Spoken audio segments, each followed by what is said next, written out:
This follows a new warning from President Trump on Wednesday when he posted to Truth Social saying, from this point forward, anytime the Islamic Republic of Iran shoots at a ship in the Strait of Hormuz, whether it be by missile, rocket, drone, or any other device or weapon, the United States will bomb and destroy one bridge or power plant. While no vessels were attacked in the Strait overnight, a Saudi-owned oil tanker was targeted in the Red Sea by Houthi forces in Yemen. And oil prices are rising even more, nearly 4%. WTI is at a 6-week high. It's back to around $90 a barrel.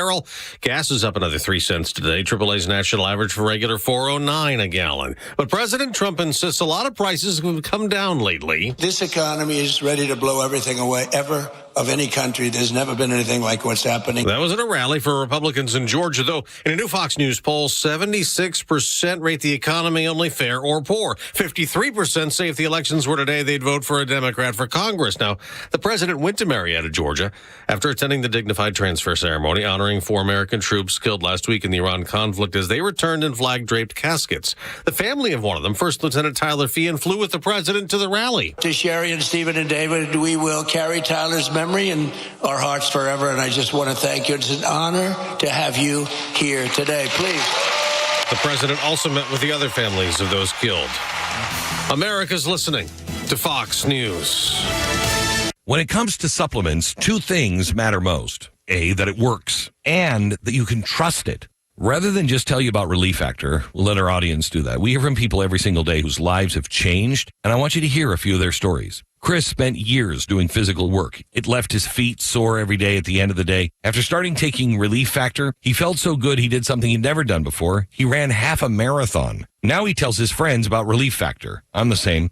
Totally understand how Chris feels because I do it every day. I tell my friends how I was just with somebody that works at the White House and we were talking about Relief Factor. We're both like, is that not an amazing product? And they make it really easy now for you to find out if you can be the next person that's telling us about Relief Factor and how it gave you your life back. 3 weeks, $17.76. Try it. ReliefFactor.com, 800-4RELIEF. You'll connect with their friendly local team, and they'll do everything they can to help. We hope you soon will be sharing your story with us as well. ReliefFactor.com. WFOM and W292EV Marietta, a Dickey broadcasting station. This hour is presented by Subaru of Gwinnett. You'll love the difference. The Morning Extra, only on Extra 106.3. Morning, y'all. Tug and Los on this Thursday. Some people would call it Stripper Thursday because you're so close to the weekend you can touch it, but you better not because they will throw you out. They'll throw you out on your butt. Front office, Los, good morning. Good morning, Tug Coward. Happy to be here on Stripper Thursday. Yes. I woke up ready and raring to go, man. I had this dentist appointment yesterday, and, dude, it was brutal. No, what did they do to you? They didn't gas you or anything, right? No, but they did use these giant needles to numb the whole side of my face, and like half of my tongue was it was the weirdest thing. They had to do what is called a deep cleaning. You know, they just had seen a little bit of regression of the gums. They're like, we need to get in there and do a deep cleaning, and they did half, like just the left side. Top, left side, bottom, and then a month from now I'll go back and do the right side. But dude, I mean, and they were great. They made it as easy and as comfortable as they could. I appreciate the folks that did it, but it was not the most fun thing to do yesterday afternoon. All right, I'm just going to point this out. Not saying this about your dentist. It's my precursor, right? Okay, I'm going to say sure. something. I had one time where I had a similar scenario. And I was told by a number of other dental friends that it's one of the biggest BS moves in the entire industry. Well, they charged me $2,000. Don't tell me that. Yeah. It's a sucker play, dude. Oh, and what they'll tell you is we can't give you a regular cleaning because that would be supervised neglect. Yes, that's right. Yeah. So I'm sorry, Tug. You need to find another dentist. I just got taken for $2,000. Well, I guess it's going to cost total $2,000. I did it. It was $1,000 yesterday, and then my face. I didn't feel my face for about 5, 6, 7 hours. Why didn't you ask your friend about this? I'm ready to. I didn't know you knew a lot about dentistry. No, this was an argument from nearly 20 years ago where my wife and I, we both decided, all right, we've been at a dentist for, I don't know, maybe about 6 months, 9 months. And then when this game came up, both of us immediately called foul. We're like, hold on a second. So you're telling me that I can't come in, you won't give me a regular cleaning. By the way, my wife has never had like one dental issue. I hadn't had anything for like 20 years. It's like, you're telling me that you're going to charge me all of this. And I think at the time it was like $700 or $800. So I firmly believe that it's $2,000 now. Yeah, it totally is. So I had left my first dentist for this exact reason. The one before that I'm at, the one that I'm at now. And but they said, hey, you need to consider doing a deep cleaning. And I was like, okay. But they wanted to, they had me come in there for the regular cleaning and then decided at that time that they wanted, you're going to have to make a different appointment for a deep cleaning. I was like, no, I'm not. I'm never coming back, ever. And so I changed dentists, went to a dentist that a friend of mine recommended, and they've been great, and they suggested it too. So I don't know, man. If there's something there or not, but I do understand where you're coming from, and there's that part of me that goes, Do you know whenever we talk with Tom Mitchell, and he always tells us about all the car games and what you charge for, and here's what you do. Dude, it's just part of the industry, man. It's like you just got to know what to look out for. It's like when you go get an oil change and they start telling you about your windshield wipers. Yeah, right. Or your rear differential. All of it. That's like, you know, all right. They just told you about the I just had to get the fluid replaced. Oh, yeah. You got to do all the fluids. Yeah. You got to make sure you get the... this fluid and that fluid, whatever. I'm sure there's 1,000 of them that they go through. Everything in life is a scam, is what I'm learning as I go. Yes, that's right. No, you're 100% right about that. Well, everything is I wouldn't call it a scam, but I'd say it's an upsell opportunity. Always an upsell. That's the other reason that I left that other dentist, because like I have this one tooth down in the bottom row. I had retainer on the top, so those are relatively straight, but there's one that's just sits sideways right in the front of it. Oh, that's the one that Bryce says bothers him all the time. Well, is it because you see it from afar? Does it stand out? Jumps off? Only when you talk. Oh, okay, perfect. Yeah, because we don't do that very often during this show. So every time I would go in there, they'd be like, Invisalign. Invisalign. What if we did Invisalign? I was like, stop asking me about damn Invisalign. I'm not doing it. At this point, it's there. If I were 18, maybe. But I'm not. Asking me about damn Invisalign. And then finally, apparently, Los, to your point, apparently they have a chart. There, and the lady was like, because once I was like, stop, you ask me every time. And I say no every time. She was like, do you want me to take you off the list to ask? And I was like, yes.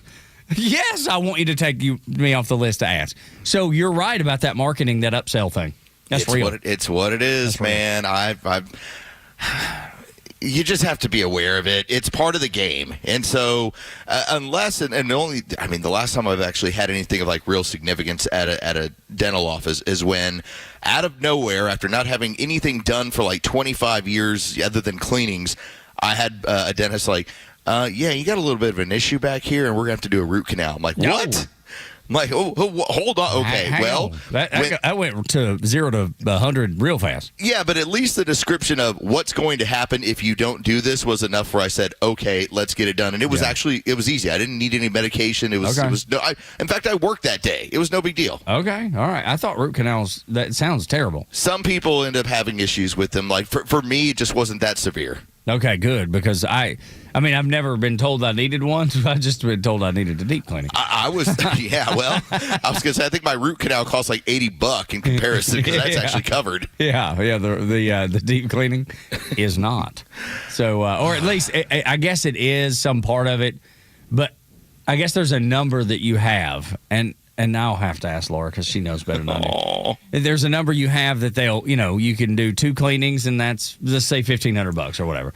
But if you've done one, that cuts that number in half, and then you've got to pick up everything else for the deep cleaning minus the 7. I think that's the way it's going to go. Man, I really hope she sits you down and just kind of puts you on the knee and just says, "Really, you fell for that one?" Yeah, I did.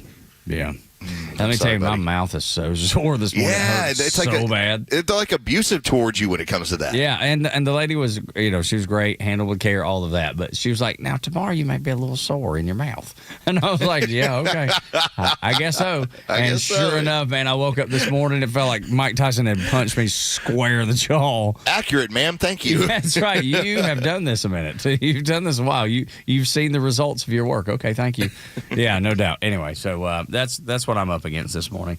The Atlanta Braves got a win last night. That's great. I went to bed before the game was over. I was just falling asleep. I know. I just want to read this morning because I fell asleep. I think it was about the 7th. I turned the TV off at 7-1, and I was like, it's 9th inning. I don't need to see the final 3 outs. I had it on in the background as I was finishing up some painting, which is just what I do for a living. When I'm not working or running kids around, apparently. No, I had it on, and at 7-1, I'm doing the same thing Bryce is. I was like, I could probably flip it over to something else. I'll put some music back on. Yeah. And I'm like, nah, I just want to see the end of the game. It'll be fine. By the time that it gets to 7-6, and you're in the 9th inning, it's okay. Katie barred the door. Things are getting a little bit insane, and then, like I said, it just was suddenly over. I was like, "Oh, okay, you got the final out. All right, everybody, relax now." Yeah. So I must have went to bed when it was like 6-1. I guess that would have been the 8th. Yeah. And then so I had no idea about the storming back till this morning. I was like, "Oh my god." Well, it was basically a 1-1 ball game. Yeah. Into the late innings, It was up until the 7th. Yeah. Yeah, they blow it open as we get into the final final 3 innings of the ball game, and you think, all right, well, listen, they're the Padres. They always find a way to do something against the Braves, but not tonight. And then they were the Padres and did what Padres do, and I'm telling you. Soto and I don't know what it is about when they play the Braves, but it's just like they play out of their minds. Well, going into this series, and I think this is just an important note. The Braves, I believe, were 1-9 in the past 10 against the Padres. Yeah, exactly. Why? I mean, it's just that team, man. I don't know what it is. That team, and also too, and I think this is a factor. When you play them, you tend to play them early in the year, and you play them in their ballpark, and you're on the road, and they seem to always be a really good team early on in the season. And now, clearly, they have offensive issues until they play the Braves. And then the offensive issues go bye-bye, and they just start wearing out the baseball. And Braves pitching has made me nervous the entire series. It's just you're just watching like, all right, is he about to give up another home run? And sure enough, it seems like it happens. Today's a Chris Sale shove day, though. So. Yeah. This will be great. Yeah, I got no when he's up there, I got no worries. Early start, it's going to be great. Anybody else? And keep this in mind as well. Griffin Canning has an ERA that's nearly 7. So if there was ever a moment where you go, this is tailor-made to blow a team out, this is the day. Today's the day, yeah. Some Braves love from the president yesterday, Los. Did you see that? Mike Plant, who runs basically the entire Braves property operation here at the Battery Atlanta, was at the rally, and so was Brian Snitker.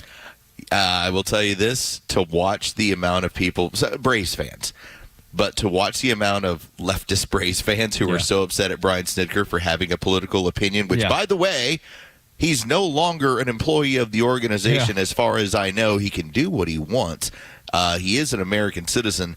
It's the same way that I don't have a hard time when somebody comes out in favor of Barack Obama or, I think Joe Biden's great. I'm like, I don't think so either. But it's not something that then causes me to question my allegiance. Hell, I had freaking Greg Popovich for years with the Spurs. Yeah, you got beat up pretty good.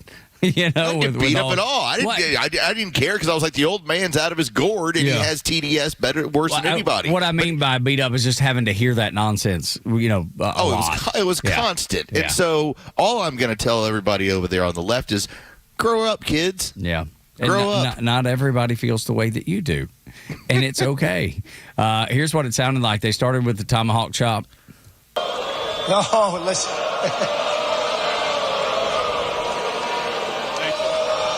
They say you're not allowed to do that. Do it.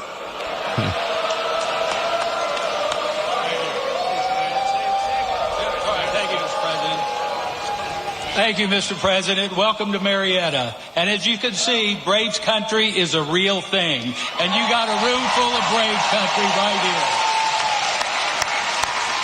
Mike and I presented President Trump with one of our 4th of July 250th anniversary jerseys that the team wore over that weekend. And I just wanted to tell President Trump that we're going to be back in Washington about a year from now. We're going to give him another world championship jersey. Let's go. So thank you. I love it. It's so good. And then Mike Plant goes on to speak as well, which is cool. And I love the fact that Snit's talking about World Series. Yes, sir. I like that. Let me just point this out for those of you that are new to this show, new into the audience, or for the extras out there that are on YouTube. Right. If you haven't ever heard this, this is one of the aspects I talk about the Atlanta Braves. When the Atlanta Braves took away the tomahawks from the playoff games, and this was done from several years ago. This was done by somebody within their organization that is decidedly left. Okay, like that's just kind of known. I've never outed the person, and I respect the fact that they were ultra sensitive to a complaint that had gone on from a St. Louis Cardinals player. Okay, that's the reason why you don't have foam tomahawks in the building any longer. On the flip side, after COVID, when they opened up their building, one of the things they did is they sent out a questionnaire to everyone, including myself. I was in the building the first weekend. It was back open when we were all allowed in. And they wanted to know everything from income to political affiliation. Now, it was your choice what to put down. The Braves know who their audience are. Yeah, they do. Okay? And so for those, the leftists out there like, I can't believe that was... The Braves know who their audience are. They're not dumb about this. Okay? Yeah, that's right. They've polled it. Yep. They've seen it. Yep. And at this point, the chop has become a defiance against Absolutely. the PC culture and the left. So Absolutely. Good for that happening last Yes, night. it's so good. I love it. And it makes me, anytime I see it in the stadium, I'm like, yep, I love sticking it right in that. What's the writer that won't say Braves?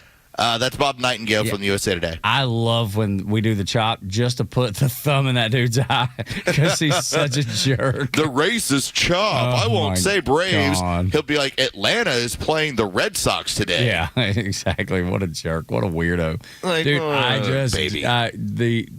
the mentality that you have to get caught up in this is you have to be so mentally immature to fall into this, even to have this argument, Los. You just are emotionally not in check. No wonder he's a leftist, because leftists are usually, I mean, it's women most of the time, but maybe Nightingale falls into that category too, the mental illness that runs rampant on the left. It's just a lot of fun last night as I'm just kind of scrolling through X and going, yeah, now that this is out here, I see who's really upset about it. As somebody who watches Spurs basketball going, I deal with the Steve Kerr, the older version. Yeah. I was like, I've got a nutcase coach. Yeah, dude, I'm proud of Snit. Love him. He's always been so easygoing. You know, I mean, when he comes into the office, and he's a good man. He's always man. Great dude. Yeah, and family's so good. His wife Ronnie and his and son and daughter and son-in-law. His son-in-law played at Georgia Tech. You know, I'll say this, Tug. If he's had a bad moment, I haven't heard about it. Me either, man. I've never heard anybody say a negative word about Brian Snitker. Yeah, and to the point that he was hired when the Braves said, "Hey, man, you're at the end of your playing. We don't see a future for you." Hank Aaron, the legendary Hank Aaron, the most famous Brave of all time.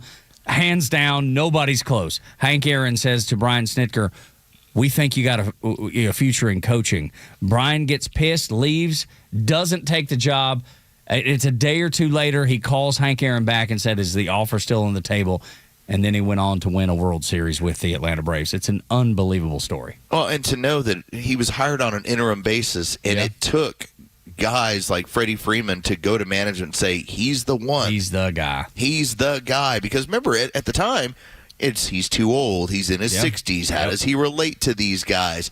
He was the guy. Yeah. And they all played for him at Gwinnett. And that's the other thing. He handled that with such dignity. because going from the third base coach on the big league club, being sent down to be the manager of the AAA club, a lot of people were, it's not a promotion. It's not. I was trying to find the nice way to put it, and that's it. Yeah. And Brian Snitker handled that with such dignity, and look what it did.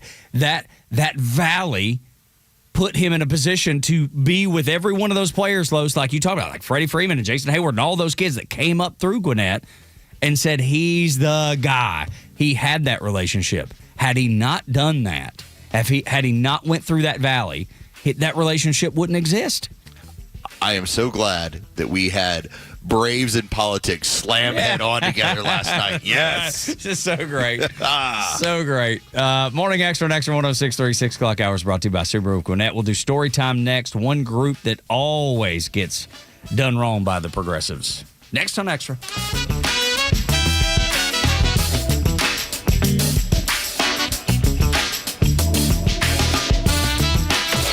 Some things don't go out of style.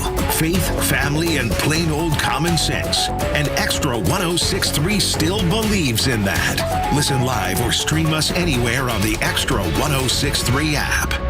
Babe, can you knock out my honey-do list today? Oh, I know. I told you I'd get to it this weekend. Hi, I'm Chris Lalomia, owner of the Trusted Toolbox. I can't fix your marriage, but I can fix your house. With our handyman for a day service, we'll handle those drywall patches, that door that won't latch, the leaky faucet, and the wood rot all around your house. The whole punch list, done fast, done right. You keep your weekend, she gets the house done. Everybody wins. Book your handyman for a day at thetrustedtoolbox.com. One call, one handyman, one day, the Trusted Toolbox. I'm Patrick Brown, former Army Ranger in the United States Army. Like many service members, I had to make difficult choices when leaving the military, and the most challenging thing was finding purpose in a new phase of life. Housing, employment, education, way too many decisions and no idea where to start. That was until I met the Warrior Alliance. They made it simple. They listened and quickly connected me to the services I needed. And like a trusted friend, they even followed up to make sure I was squared away. Change a veteran's life today by donating at thewarrioralliance.org, helping warriors navigate to success after service.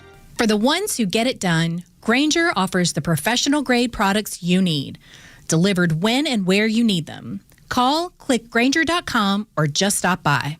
The right partner makes all the difference. For more than 185 years, we forged personal relationships with our customers and communities, funding economic development and rallying around the causes that are important to our neighbors. With the technology, products, and expertise you'd expect from a big bank and the local decision-making and commitment to community from your neighborhood bank, United Bankshares is your trusted financial partner for life. Learn more at bankwithunited.com. United Bankshares, member FDIC.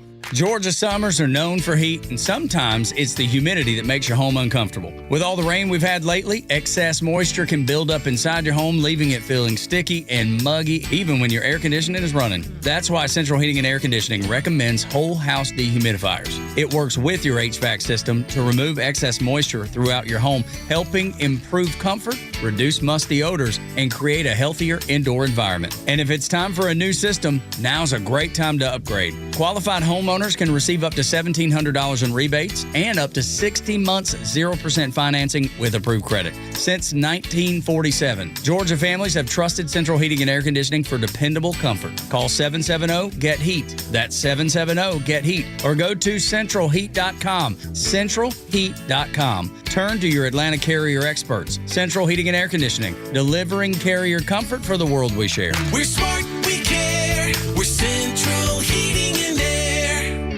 The stories that matter to you. These are your Georgia headlines. It's Thursday, July 23rd, and here are your headlines. A new Fox News poll shows Democrats leading Republicans by 7 points on the generic House ballot ahead of November's elections. President Trump's approval rating remains at 39%, while most voters say the economy is in poor shape and inflation continues to cause financial hardship. Poll also found a majority of voters want major changes in government. The city of Atlanta says AI is helping reduce potholes. Officials say new mapping technology has cut down on potholes by 60% since 2024 by identifying road damage before it gets worse. And finally, President Trump visited Wheeler High School in Cobb County yesterday, promoted his new Trump Account Savings Program. The president said nearly $1.5 billion has already been deposited into the accounts. since the program launched earlier this year. Expect a cloudy day across the metro area with a high of 88 and a low of 73. Your Extra 106.3 headlines. I'm Bryce Gobert. Brandon Gill is slowly but surely, I believe at this point, I think he's the youngest person in Congress. And so Brandon Gill, as a young father of two, he's decided I'm gonna make a name for myself. Now, again, everyone does the gotcha stuff. It's part of how you raise money. It's your social media profile. But Brandon Gill has been doing it differently now for the past several months. It's not about yelling. And it's not about asking some impossible question. It's simplifying a question and letting the answer be ridiculous. So I want you to take a listen as he's talking to the director of the Smithsonian, again, paid for by your tax dollars. He's going to introduce the scenario and then ask for a very simple answer. Excuse me, sir? Is it important to be polite? Yes, sir. It's also interesting because the same mass action toolkit that your organization has been promoting references politeness as a defining characteristic of white supremacy culture. Ma'am, are you a white supremacist? No, sir. You're not. Can you help me square why your organization says that being polite is part of being a white supremacist? I'm not exactly familiar with that passage of the Mass Action Toolkit, which is I can show you the passage right here. It doesn't matter if you developed it or not, if you promote it and you use it. Right. She put it on a third party who did the Mass Action Toolkit for the Smithsonian, was developed by a third party. But as Brandon Gill was pointing out, and so was Tim Burchett, why was it implemented by this museum, paid for by taxpayer dollars, to have, and at one point, because Tim Burchett does ask her about this, why do you have an exhibit that is based on girlhood and it brings up about the removal of a penis? I mean, I don't know how you respond to that without getting laughed out of the room. Some of the other things that are on the Smithsonian's white supremacy culture list: individualism and self-reliance, the nuclear family, rational and linear thinking, working before you go play, planning for your future, protecting property, avoiding conflict, time management, and being polite. And obviously, Brandon Gill used So being mature makes you a white supremacist? I guess so. Yes. They talk about Tough break, Bryce. Yeah. Sorry about it, buddy. Dang it. Sorry. I don't have to worry about that. I'm wildly mature. Talking about that rational and linear thinking. Emphasis on scientific method are the aspects and assumptions of whiteness, white culture in the United States, according to your tax dollars at work at the Smithsonian. Protestant work ethic. Hard work is the key to success. If you didn't meet your goals, you didn't work hard enough, those are white supremacists. I mean, this is the actual sheet I'm reading from. Like a plan for a future, delayed gratification. Even like if you have a tough day, tomorrow will be better. That is also. Dang it. Some of these are applying to me. Delayed gratification, I'm a big fan of. Me too, man. Listen, I eat dessert last. Yeah. They don't like competition, being number one, winning at all costs, winner-loser dichotomy, action orientation, master and control of nature. Do something about a situation, aggressiveness and extrovertism, decision-making, and majority rules. Kind of sounds like everything is white supremacy. Everything.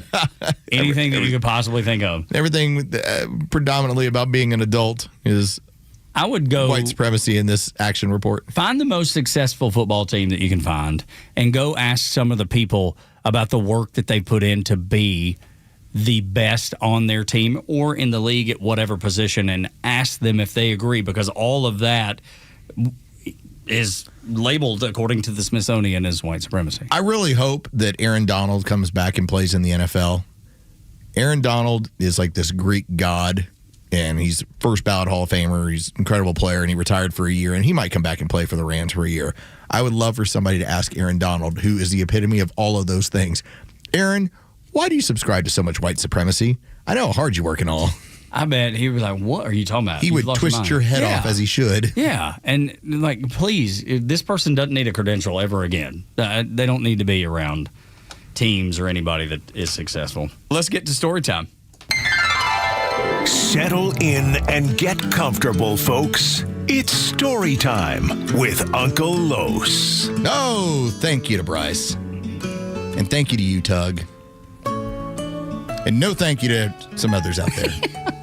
We'll just start right there. All right, story time. I wanted to bring this up because I saw the article and it was in the New York Post. And it hit me in a way. Because you know that I'm a total nerd when it comes to documentaries. I finished the Hulk Hogan documentary yesterday on Netflix. It was good. It was sad. It was nostalgic. It was everything. Well, also when I was on my way down to Florida over the weekend, I went, I know a little bit about Theodore Roosevelt. I'm going to click on this thing and jump into this and watch this whole kind of documentary about Theodore Roosevelt's life. And there was something that jumped out to me, but I want to basically hit the New York Post thing real quick. The article is out how black politicians accuse Zoran's socialists of white supremacy. And the headline for page 6, New York Post, says black and white and red with, hammer and sickle all over. And that's what it has it. That's how it presents it. Well, so the reason why I went back to Theodore Roosevelt is that we always hear the talk about how, Los, the parties switched when it comes to how the Democrats worked with black Americans versus how the Republicans did. It's like, well, first off, the Republicans were an abolitionist movement. It's what created the Civil War because especially the Southern Democrats had zero interest in being represented by an abolitionist president. That's why they seceded. They decided we are going to have our property taken away from us. Eventually, we don't want to be part of this. And so that's how that ended up moving. Well, as you move a little bit forward and you get to the turn of the century, there's Theodore Roosevelt. And Theodore Roosevelt was part of the Republican Party. But there was something that was a little bit different about Theodore Roosevelt. Now, this gets held up by the progressive movement on a regular basis, that he was the first Republican where he took on big business. He took on the tycoons out there. So he wanted a fair deal, a square deal. That's what he was promising the American worker as well as the American businessman. And granted, there are portions of TR's tenure where you can say that seems like a pretty good idea. But one of the issues that showed up in his level of progressivism was that black Americans were expecting more. They're like, hey, are you going to work with us? There are lynchings going on around the country. What are you going to do about this? And Roosevelt looked at it as, well, I don't want to upset the Southern whites. And so even though he was pushing for progress in terms of women's suffrage, and we want to have an 8-hour workday, and we want to have more access to medical care, these were progressive ideas at the time. He also was pushing and if you're black, we'll see what happens. What Theodore Roosevelt was becoming, Tug, was more of a Democrat. More and more of a Democrat. In fact, because he ended up taking over for McKinley, who had been shot and killed by an assassin, and then he won re-election. He had decided, I'm only going to serve McKinley's term and my term, and then I'm getting out. And within the 4 years, when Taft comes in as president, his successor, Taft basically scales everything back to we're going traditional Republican. We're not going towards a socialist communist sort of movement. We're not going the progressive route. Well, that upset Theodore Roosevelt to the point where he decided, I'm going to start a new party, the Progressive Party, the Bull Moose Party. Now, what did that do? By the way, and just to kind of give you an idea as to one of the issues that they run into, and they cover this in a documentary. So Theodore Roosevelt made it a point that he was going to have dinner with Booker T. Washington at the White House, which immediately got the Southern Democrats extremely upset. Well, Booker T. Washington looked at it as I'm the most prominent black figure in America right now. We need your help, Theodore. And Theodore's like, I did the dinner. That is your help. That is your help. That's what you're going to get. That's how it's going to be. And so that was kind of the extent of what he was willing to do. Well, so what happened? When Theodore Roosevelt split the Republican Party in two based on progressive politics versus traditional, what we would look at as conservatism now. The Democrat who was on the ticket won easily, and that was Woodrow Wilson. And Woodrow Wilson was even more progressive than Theodore Roosevelt. In fact, one of the very first things that he did when he got into office in 1913. And Wilson, one of his first acts, was pushing for segregation within the federal agencies. Immediately, can't have blacks and whites working together, can't have whites working with anybody else other than whites. In fact, so when it came to offices, lunchrooms, bathrooms, drinking facilities within the federal government, split. We're not going to allow this. The continue of progressivism included what ends up being one of the craziest things out there. Mr. Bryce, thumbs up or thumbs down? Have you ever heard of the movie The Birth of a Nation? All right, there's the thumbs down. Birth of a Nation is widely recognized as basically being a KKK anthem. All right, it is a film, and within the film, it's based on D.W. Griffin's film, Birth of a Nation, based on Thomas Dixon's novel, The Klansman. Woodrow Wilson screened it in the East Room of the White House. It ended up being the very first movie ever shown at the White House. It depicted Reconstruction South, black people as savages and incompetent, and glorified the KKK as the saviors of the South. So I point out all of that as the progressivism movement of the early 1900s, the early 20th century is starting to grow. And who did it hurt the most in American society? Black America. They were the ones that while women were getting voting rights, okay, as we're moving towards that, black Americans were left on the sidelines. And so when you see this push towards communism, socialism, progressivism, that's, progressive used to be what we would use back in like 2008, 2009, because we didn't know it was communist yet. Yet. But every single time this movement has pushed forward within this country, the first people that get left behind are black Americans. And so when you get the headline, and again, the headline that you'll find over the New York Post, black politicians accuse Zoran socialists of white supremacy, black and white and red all over. They immediately, if they know their history, go, not interested. And even if they don't know their history, they're looking around going, wait a minute, this isn't benefiting us one bit at all. That's exactly right. In that article, when I read it too, black Democrats are seeing the writing on the wall with Mamdani, realizing that other minorities are going to be prioritized over them. Specifically, they talk about it. And the Islamists specifically are the ones that they're going to prioritize. And it doesn't match the values of those black voters that they're discussing, nor me. It doesn't match my values either. And so, big picture, when you have people that are discussing, well, what happens if independents and Democrats either shy away, don't take part in the midterms, or there are too many socialist candidates and they stay home or they vote Republican? Well, good.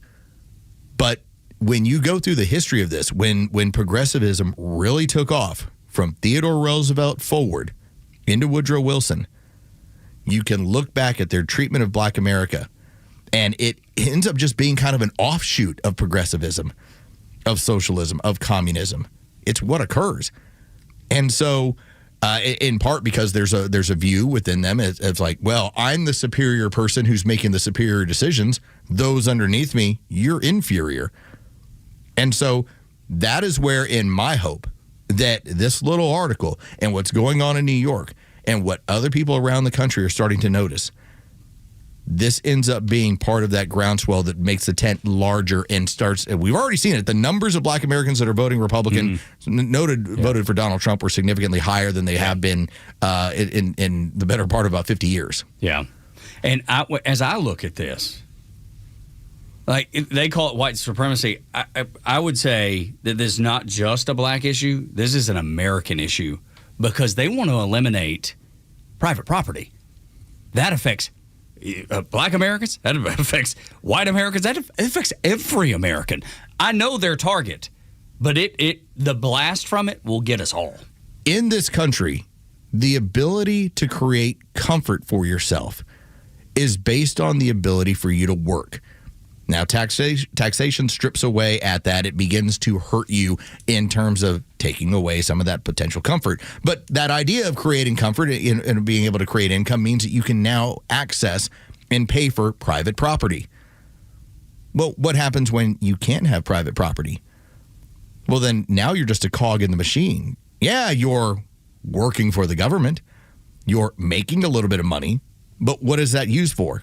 A limited amount of resources, and certainly never on any sort of private property. That's story time. The communists, as we said, wanted to eliminate private property. But back to the last thing I want to point out in that article, the DSA says black Democrats, they oftentimes support capitalism, and they are the enemy. That's from the article. That's what the DSA said. Let them keep talking. I'm telling you. Let them keep talking. The commies are coming for all of us. I think we have to stand as Americans or divide and fall. All right, can we end on a high note? Can we end on a laugh? Yeah, sure. All right, I'm just going to tell you that when it came to a congressional hearing, Jasmine Crockett decided that she was going to Jasmine Crockett. Good Lord. Again, I just gave you an entire story time about progressives and race. Jasmine Crockett decided to give it to you about soccer. The World Cup that captured the imaginations of the entire world when they saw all of these people of color that was playing for all these teams. And ultimately, if you recall, the last two teams, it was Argentina and Spain. And it seemed like the vast majority of the world was rooting for Argentina, or actually against Argentina, right? And why was that? Just give me an explanation if you could guess. If you'll just let them finish the answer. Spain had the best team. Maybe that's why they were rooting for them. There's also a racist history that exists as it relates to Argentina. You're recognized. Thank you. Thank you, Jack. All right, what she asked was so confusing. What she was trying to allude to was a history of the Nazis, finding their way to Argentina. Yeah. But she was so confused by the history that then she turned it into basically, if you were rooting for Spain, you were racist. That's right. Dude, you've just grasping at straws. Just anything. How can I drive this back to dividing people? Listen, she's out of a job here very shortly. Yes, she is. I mean, that's a laugh of, I'm so confused. Yeah, she has no idea. I didn't read this correctly. She has no idea what's going on. A 21-year-old, 22-year-old staffer wrote it for me, and I've messed it up that badly. Well, and she starts out messing it up. She fumbles. Is that right? She's asking because she has no idea. She has no clue what is being presented. She doesn't know the point she's trying to make. At no point did I tell myself on Sunday, I know Argentina hasn't had a shot on goal, but in the interest of former Nazis, I really need them to. Unreal. Morning Xtra. At no point did I go, I hope Spain wins because my grandmother's family's from there. No. Tug and Los until 10. Extra 106.3, 8 o'clock hour brought to you by Subaru of Gwinnett. When we come back, what did I say, 8? Sorry about that. 6 o'clock. I was trying to speed this Getting ahead of yourself there, I didn't mean to. Accidental. That's what that was. That is wishful thinking, I think, as we get started in the 6 o'clock hour. I know the shows have been flying by. They have been. The TDS that Aunt Peg has is her own fault, says one observant liberal. Next on Extra.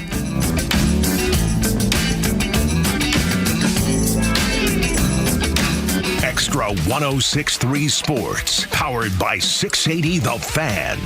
Good morning. Here are your sports headlines for Thursday, July 23rd. The Atlanta Braves made it interesting last night, taking Game 3 of their 4-game series with the San Diego Padres at Truist Park. 7-6 the final. The Braves blew the game open late, grabbing a 7-1 lead before nearly allowing the Padres back in the game in the 9th inning. The Braves do close out the series with an afternoon matchup today. It'll be Chris Sale on the mound. Griffin Canning will get the ball for the Padres. That's going to be a 12:15 first pitch. You can hear all the game action on our sister station, 680 The Fan, and for free on the Fan app. Around Major League Baseball, the winning streak has finally come to an end as the Baltimore Orioles beat the Boston Red Sox last night 5-1, ending the Red Sox 15-game winning streak. That matched the longest in club's history at 80 years since that first occurred. With your sports headlines, I'm Carlos Medina. Summer's winding down, but that doesn't mean the fun stops at Truist Park. Come see your Atlanta Braves July 30th through August 2nd as the Nationals come to town. Fans are invited to celebrate legend Andrew Jones on his induction into the National Baseball Hall of Fame on the 30th with his bobblehead giveaway presented by Curacao. Feel it for yourself. Plus an on-field presentation honoring his iconic career. Fans can then relive the magic of '96 as we celebrate 30 years since Atlanta lit the Olympic flame on the 31st. Join us for a night of music, memories, and hometown pride, followed by Friday night fireworks presented by Georgia Lottery after the game. The weekend fun continues on Saturday, August 1st with the pregame block party in the Battery Atlanta and the Braves Country's Got Talent search at the Georgia Power Pavilion. The National Series wraps up on Sunday as the first 3,000 kids will receive the Ice Cream Shorts giveaway. Visit Braves.com/promos to check out all the fun and purchase your tickets. Atlanta Braves Baseball. We are Braves Country.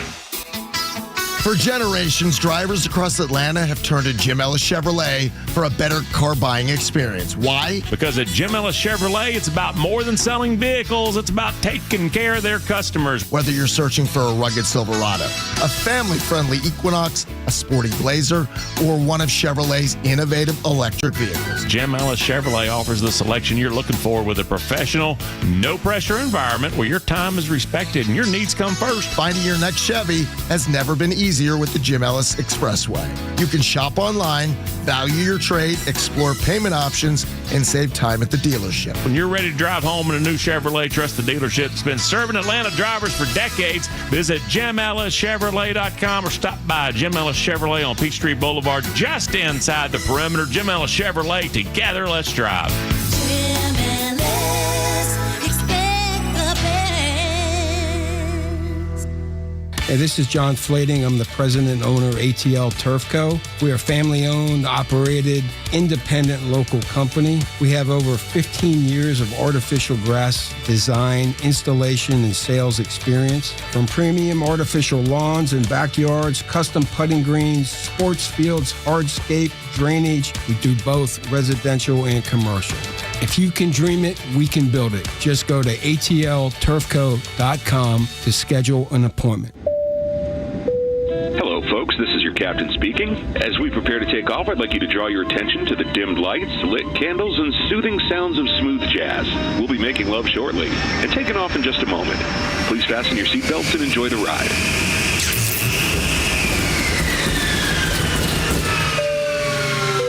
And this is your captain speaking again. As you can see, we're experiencing engine failure. Looks like we're not going to get this bird off the ground tonight. Sound like your sex life? Did you know that 50% of men over 50 struggle with some form of ED? If you're struggling with ED, we understand the feelings of embarrassment, stress, and sadness. But there is help. You need Dr. Deal and Total Body Therapy of Georgia. They specialize in treatments like the P-Shot, testosterone replacement, regenerative therapy, and Trimix. Schedule your appointment today. Call 404-777-1911 and learn more online at tbtofga.com. Hi, I'm Tom Stratton from Tom and Jerry's Roofing, a 10-year veteran of the U.S. Army. When my best friend Jerry and I opened Tom and Jerry's Roofing, we wanted our company to be an outlet for good. So with every roof we do, a portion goes to various veteran services and charities. Tom and Jerry's Roofing is passionate about giving you the best service and quality work possible, and that work turning into service for our heroes. So if you need a new roof or a repair, call us. We're Tom and Jerry's Roofing, where every roof helps veterans. TomandJerry'sRoofing.com. Americold Logistics, LLC, Atlanta, Georgia, and any unanticipated locations throughout the U.S. seeks a systems integration manager, JC-SC0726. Plan, execute, and finalize commissioning and testing for new build or retrofit automation projects. Requires masters in engineering, industrial engineering, or mechanical engineering management or related, and 6 months of experience in job or as an intern with Americold or similar in distribution operations. Experience can be during or prior to masters. 70% travel and remote work. $104,998 $128 to $121,264 per year. Mail resume to Barbara Bishop, 10 Glen Lake Parkway, Northeast, South Tower, Suite 600, Atlanta, Georgia 30328. Paul has a message for everyone. To everybody I offended this year, work on yourself so I don't have to do it again next year. The Kimmer Show every afternoon from 3 to 6 p.m. on Xtra 106.3 and the Xtra app. Oh, yeah, Tug and Los. On this so close to Friday, you can touch it, but you better not. They will throw you out of the club. Put your dollars away. It's just the Morning Xtra on Xtra 106.3. You don't need Settle down. Yeah, settle down. Settle down. Even though I know you don't want to, because as you get closer to the weekend, you get more fired up. Now, I'm guessing, Los, that my Aunt Peg, my sweet Aunt Peg, is so fired up because Donald Trump was in Marietta. Did you see him? He had a bus with his name on it. He's the devil. I bet he has horns and a tail. Yeah, I can hear it now because she has TDS. I would like to think about how when I'm sitting there with my feet up on the couch and when I'm not painting and I'm watching a Braves game. Lately, by the way. Which is rare lately. And I'm enjoying a Braves game. Or, especially when it happens on the weekend and there's the weirdness of having one of the leftists who love listening to this show hate listening and they'll send something over to you and I and they're like, why don't you comment on this? And my first thought is, well, I'm watching the game, brother, and that's going to cost you. Things going. Yeah, I immediately just think, you really think about this all the time, don't you? You cannot escape it. I mean, it is eating you from the inside out. It's your own problem. It's not mine. I was like, you're only doing it because the amount of hatred that is coursing through your body you can't control. And so I go to Bill Maher on this one, and Bill Maher had something very simple to let everyone know that when it comes to Trump derangement syndrome, which is real, Bill Maher is telling you it's on you. If at this point, 10 years into the Trump situation, you are still obsessing about his personality, my view is that's on you. Should we always be criticizing, as I do, what he actually does while he's in office? Absolutely. But to keep just focusing on these personality things that we've talked about for 10 years, they're not going to change. That's who he is. I don't care when he calls me names now. It's like the way he does it. It's the way he talks. It's who he is. Of course he's going to hang a tarp on the building.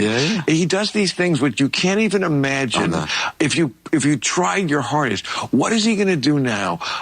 Tarp on the building would never have come to me, but he is always going to do it. And when he does it, I just got to go, okay, well played. This is what you do. And as long as it's something that doesn't really affect me or other people, for real.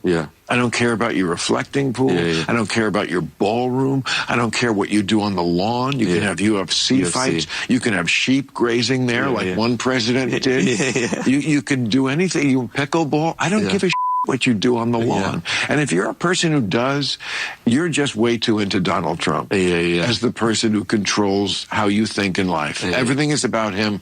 I'm not going there with you. And I'm winning. And I'm somebody he attacks personally. And I care less than you do.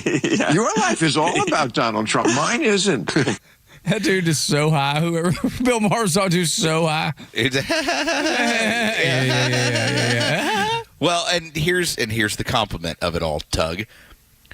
Because these people who choose to listen in the way that they do, and your Aunt Peg and everybody else, and they're as upset as they are on a normal basis, they're upset at Donald Trump. The only one that they can get to or respond to is you. That's right, yeah. So their obsession just continues. It's like, as you're sitting, poolside on Saturday, and you're like, why do they continue to send this stuff over? I haven't even done a show in 24 hours.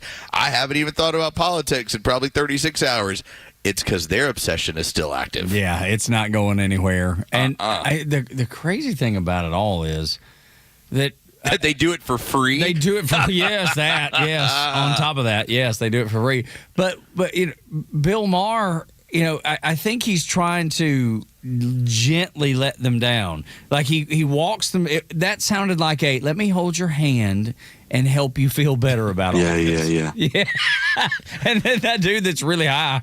Yeah. I just think that he's to the point now where at his maturity level, he's like, why am I going to let you dictate my entire day? Right. Why? Why in the world would you allow that? There's nothing that upsets me that bad. Like if I hear something, see something, and I'm like, man, that sucks. I hate to hear that. Dude, I move on. I'm like, what am I going to do about it? Yeah, that's too bad. Okay. That's awful. I hate that. That's all right. Next. I mean, I got other things I got to take care of. The things that are in front of me, the things that actually affect my life directly. And I don't think they do, man. And my sweet Aunt Peg is retired, so she just sits around and dwells on it nonstop, always. And I see it coming out in the other relationships that she has. Like she'll get upset about something, and she has that same type of grudge that she has against Trump, against her own family. Let me tell you, and this is why when I said the other day, I was like, hey, my mom's an idiot. The other day, when we had the man who was shot in Texas by ICE agents, and it turns out he was carrying drugs and he was here illegally. And, hey, just don't resist any of this stuff, man. When that happened, I had joked around about how much painting I was doing. And my mom was like, well, you should have found some people that don't speak English to come in and help. I was like, yeah, that probably would help me out. She's like, but then ICE would have shot him.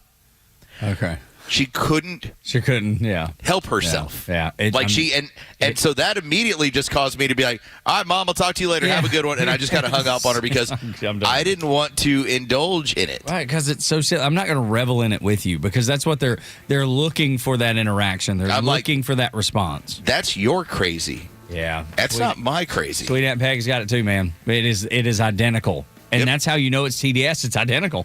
It's there all the time. Me, baby, I got my feet up. That's right. Come on. And look at those walls, how great they look. Look at walls, man. I'm going to send you some pictures. I'm going to send both you and Bryce some pictures. I got my fans in. I got a fan for the first time above the desk where I'm at right now. The home studio is finally coming together. Did you put it up? No. Oh, well, no, but because we talked about it, I wasn't sure. No, had a company. Okay, had a company that's that great. Came on out. MMI, thanks for helping me out with that. Yeah, that's great. Little work that was done in the house, and so appreciate it. Got now fans finally. There you go. I've seen that. I've seen that handiwork with the paint. It looks good. When we come back, the glitch that keeps happening, and the glitch always seems to favor Democrats. Next on Extra.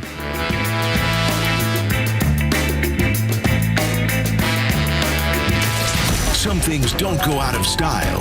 Faith, family, and plain old common sense. And Extra 106.3 still believes in that. Listen live or stream us anywhere on the Extra 106.3 app.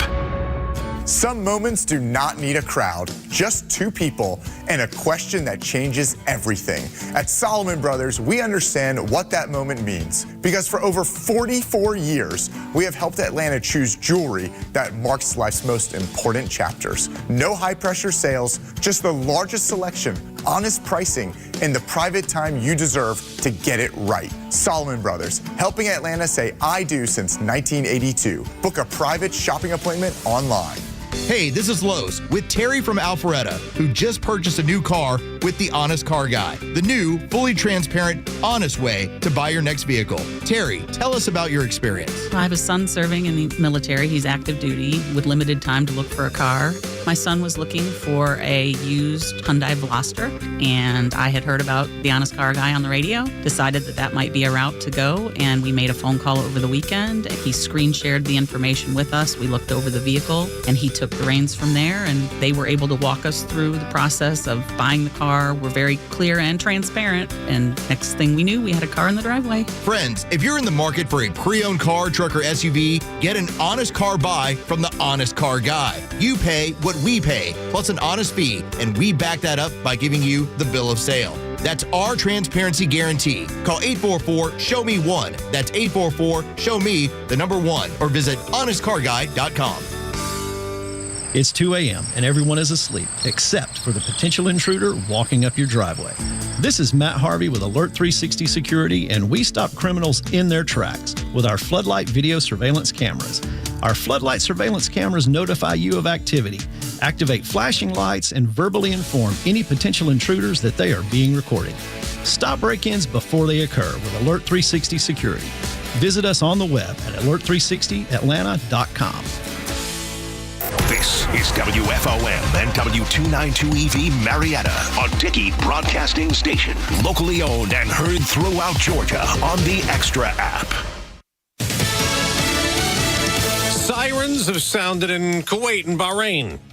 I'm Dave Anthony, Fox News, as Iran retaliates again after a 12th straight night of American bombing. CENTCOM released a statement saying more than 50,000 U.S. service members are operating across the Middle East and remain highly vigilant, focused, lethal, and ready. Fox's Trey Yingst also reports from Tel Aviv. Iran-backed Houthi rebels attacked 2 Saudi Arabian oil tankers in another waterway, not the Strait of Hormuz, trying to restrict more shipping in the region. This is certainly an escalation because it means it's not just rhetoric from the Houthis in Yemen. And Secretary of State Rubio spoke earlier specifically about the threat from the Houthis.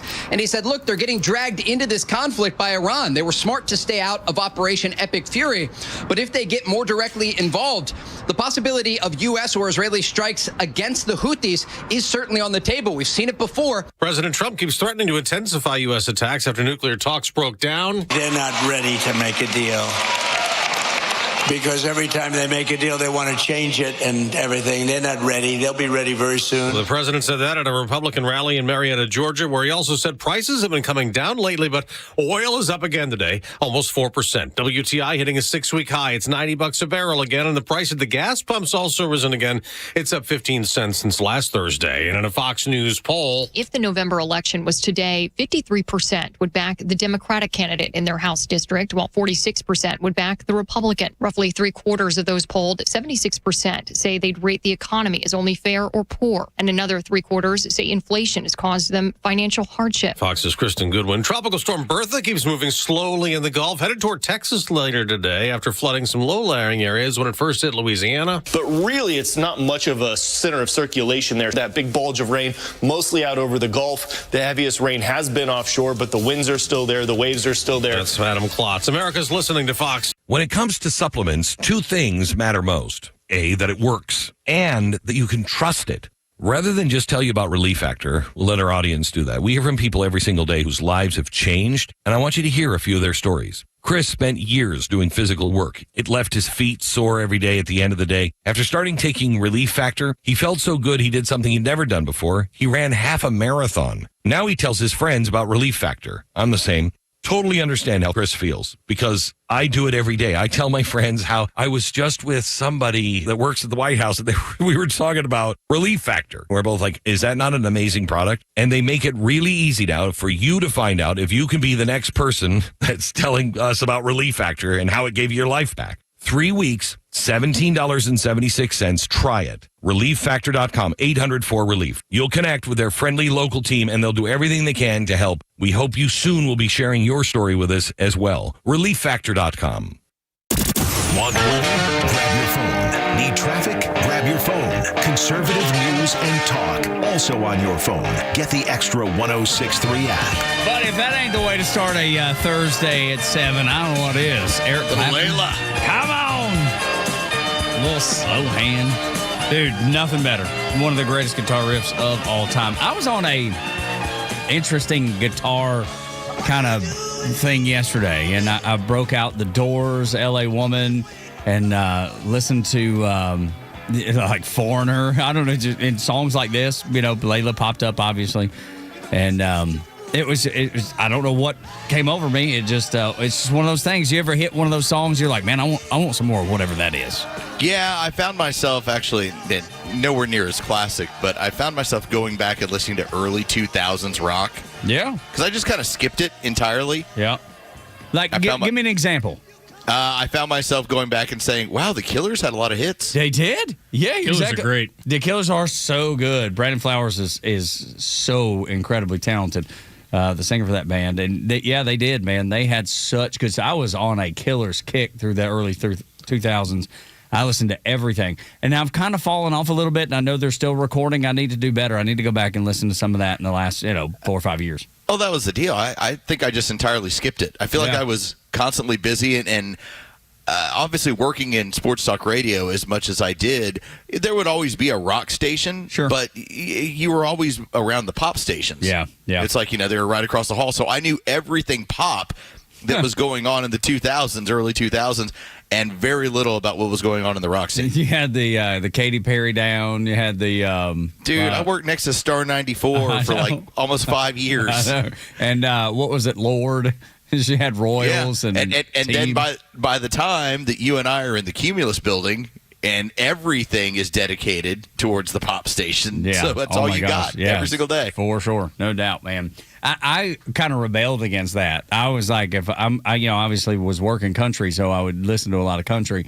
But then I would go down the hall and listen to 99X, and then it became Rock 100, and then now it's back to 99X. But so I was still that was my rebellion against Lord and Taylor Swift and Katy Perry and I'm whomever. not going to partake. That's right, dude. I was like, I will go find me some rock and roll music. I'm going to go find something that is doesn't sound like bubblegum pop. And so I did. So I did keep up with the Killers, man. I'm glad that you've stumbled upon them again, though, because they're really, really good.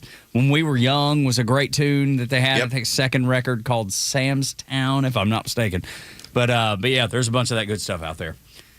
Morning Extra and Extra 106.3. Yesterday, a great day to be a Braves fan because the Braves got a win, but it wasn't for lack of being scared to death.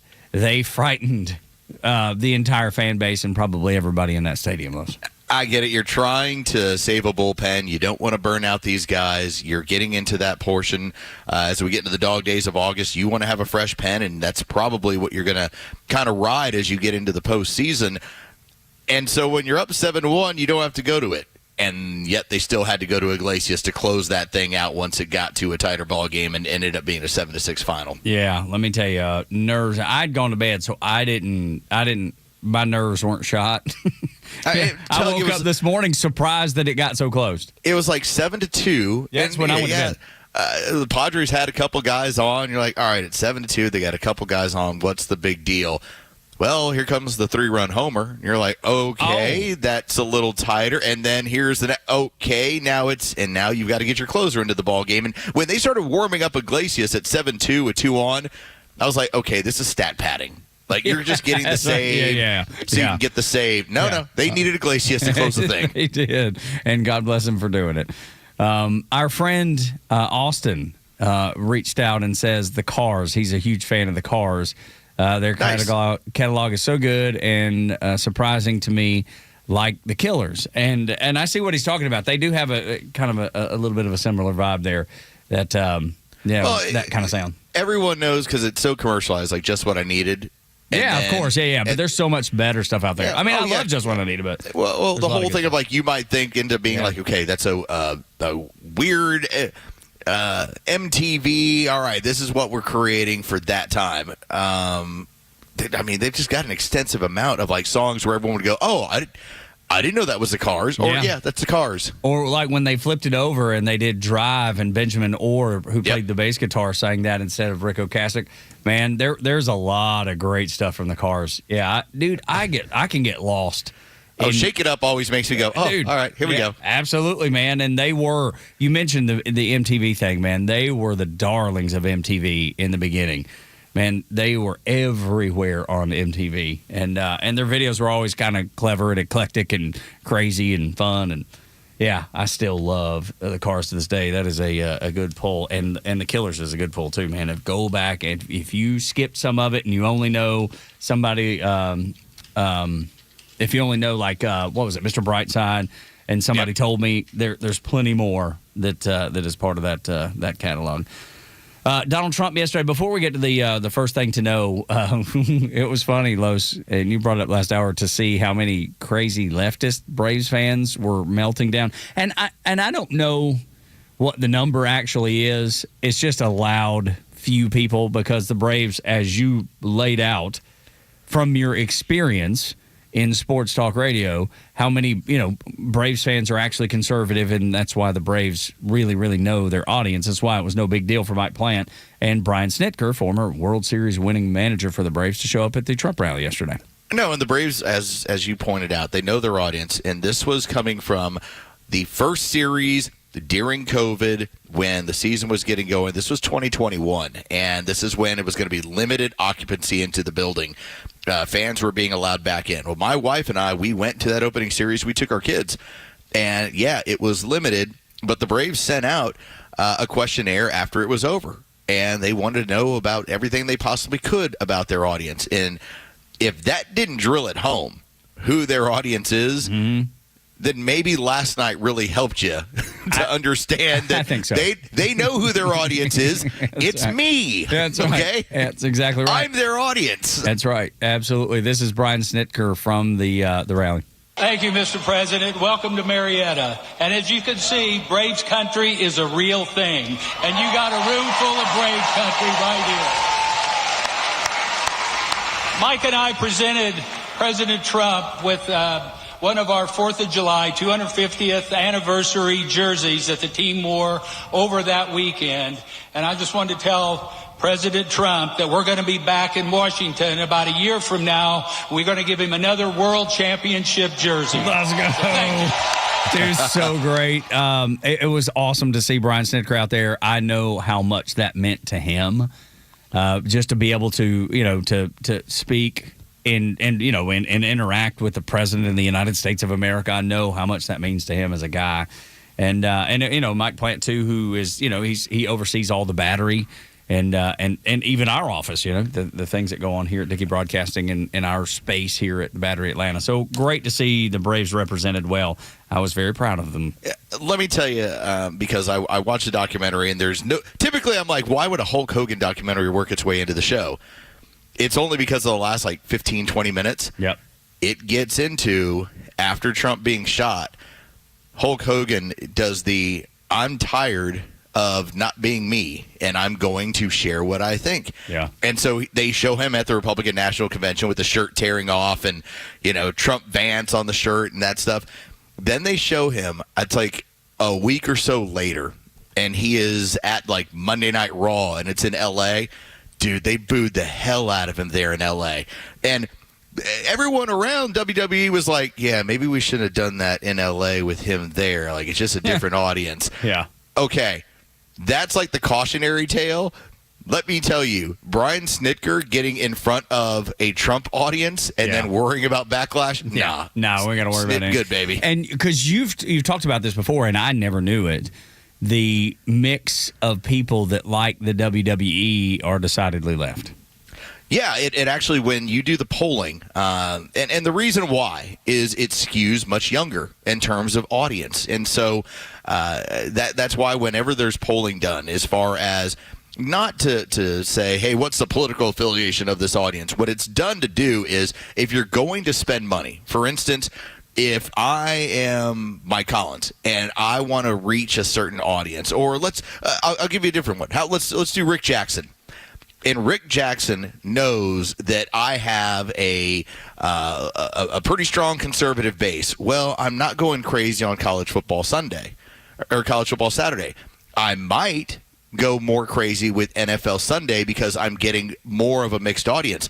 The audience that watches college football, along with the PGA, are the two most conservative audiences in the entirety of the country. Yeah. And so it's about where you spend your dollars to get the exposure that you want for the people that you need to reach. Yeah. And it's interesting that you brought up that the shooting, shooting at Donald Trump is what brought Hulk Hogan out of his shell and saying, I want to talk about it. I was reading yesterday that the Secret Service said there was a 40% increase into investigations into threats against the president. They're in upwards of 10,000 already this year. Dude, it's unbelievable. The leftist violence is unbelievable. Well, as foretold, they don't have any power. No, I know. So here's what they do. Yeah, they get more violent, no doubt about it. But it was when you said that about Hulk Hogan, it triggered me. It made me remember that. I was like, oh my gosh, I got to bring this in because I guess I wasn't surprised, but I was surprised. It's one of those. It's a big number. It's huge. 40% over 10,000. We're just halfway through the year. And a 40% increase, they said it was more than they've ever experienced in the history of the Secret Service. It's unbelievable, man. It's really remarkable. The first thing to know this morning has to do with the glitch. They want you awake, informed, and ready to fight for the facts of the day in the land of the free. Now your sleepyhead nation needs your wake-up call. A mighty dose of reality coming in strong. Soon as the sun cracks the horizon so high, man, we got the story, no time for a lie. Treating stupid is really hard. We do our best to give you the anecdotes or the antidotes to stupid and try to help people as best we can. It doesn't always work, doesn't always take. It's like, sometimes you got to help them more than once. What never happens didn't just happen 6,600 times. It actually happened 35,000 times in New Jersey. Illegals voting in our elections. The number is low, I bet, guaranteed. Even the 35,000 number is low. But if you go with that number, let's times that by 49 other states along with New Jersey, and man, that number becomes gigantic enough to change the outcome of an election. And like Los said yesterday, that also changes how many representatives that a state gets in apportionment. This is a major, major, major problem. Tim Burchett had a tweet. He quote tweeted Donald Trump and said what they say is wasn't happening, happened 35,152 times in just New Jersey. And Donald Trump, his whole post was about the Save America Act. Those they keep saying, they started with, well, it's a glitch. It's a small glitch. Only 6,600, as if 6,600 couldn't sway an election, because we know it could, especially with the local elections. But then for you to find out it's 35,000 plus, that changes everything.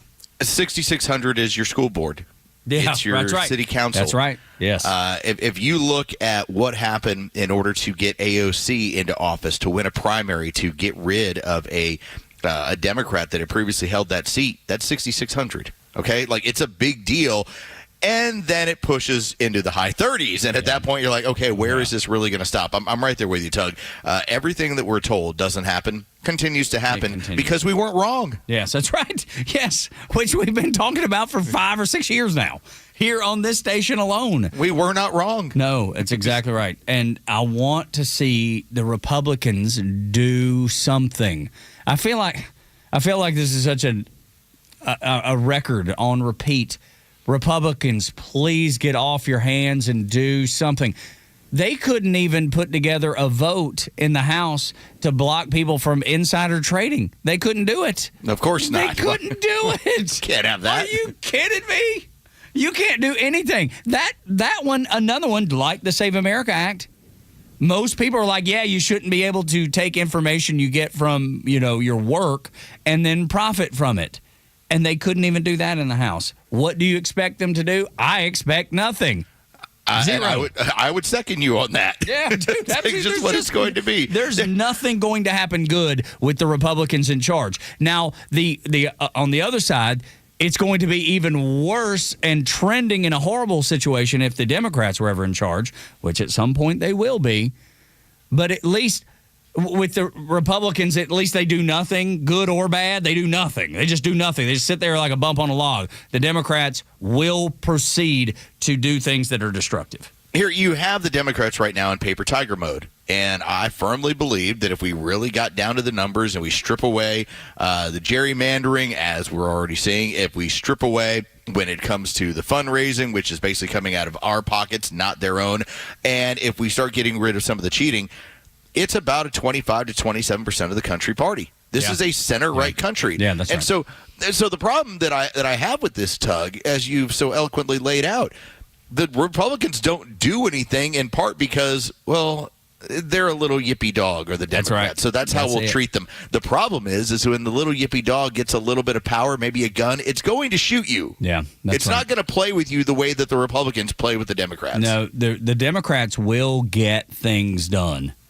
You like it or not, good, bad, or indifferent, they will move their ideals forward. They will move their policies forward. And then the Republicans will be like the yippy dog. Bah, bah, bah, bah, bah. They'll bark about it. They'll say, send me money. Yeah, that way when I'm in charge, I can stop this. And then when they get in charge, do absolutely nothing. And the Democrats will proceed forward, man. They will do damage. And that's their intent. Yes, and let's remember, When it comes to the Democrat Party, when it comes to Joe Biden and what his Department of Justice did, they made it a point to stick as many Trump supporters in prison for as long as possible. Okay? And they look back at that time period from January 6th on, which, man, was that manufactured, and they don't think they did enough. Okay? They don't think they put enough Americans in prison as political prisoners. And they will as soon as they get a chance, though. You want to talk about going after everybody?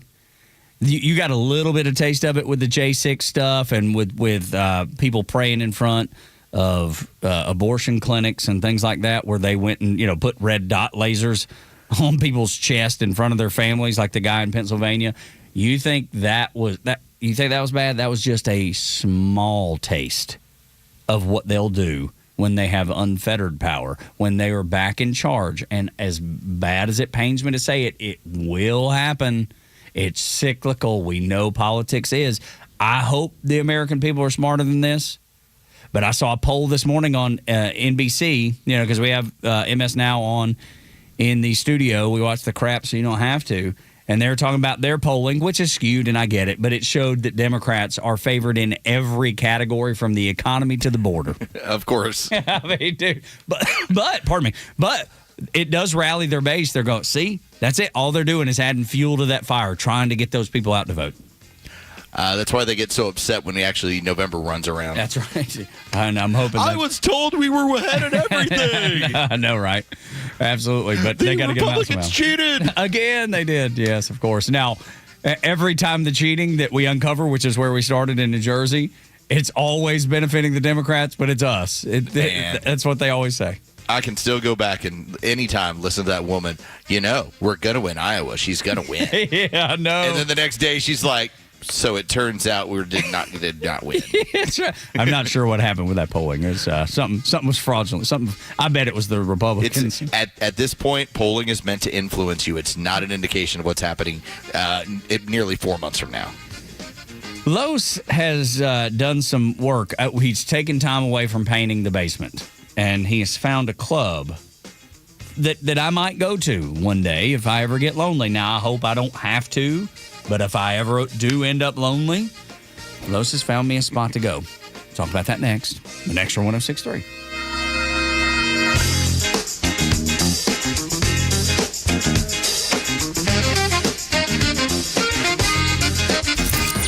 Neil Bortz is only live on Xtra 106.3, bringing you daily commentary on the biggest topics of the day.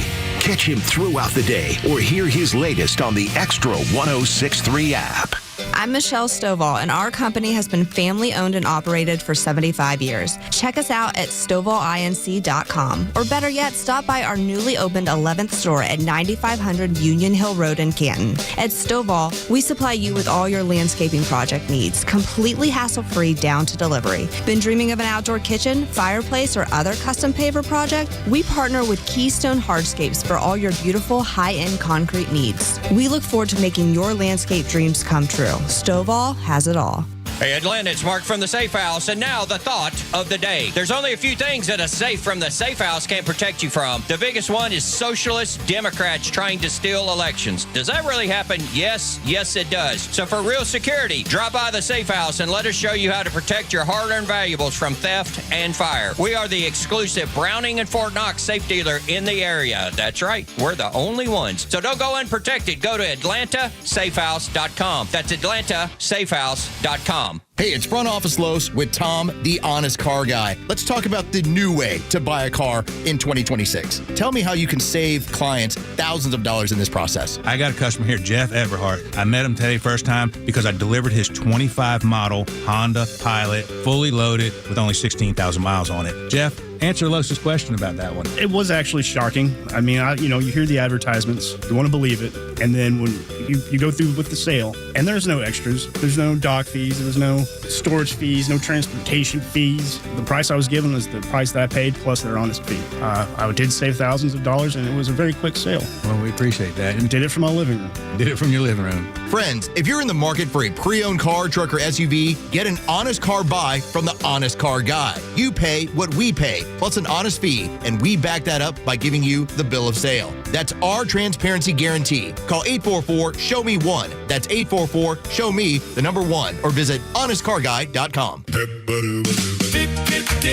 Step right up, America. Got equipment to sell or looking for something ready to work? PurpleWave.com. At Purple Wave Auction, it's as easy as it gets. Easy to sell, easy to buy. Construction, ag, fleet, and government equipment. All no reserve, all online. Register for free. No reserve. Don't wait. Get swinging over to PurpleWave.com. PurpleWave.com. The stories that matter to you. These are your Georgia headlines. It's Thursday, July 23rd, and here are your headlines. A new Fox News poll, shows Democrats leading Republicans by 7 points on the generic House ballot ahead of November's elections.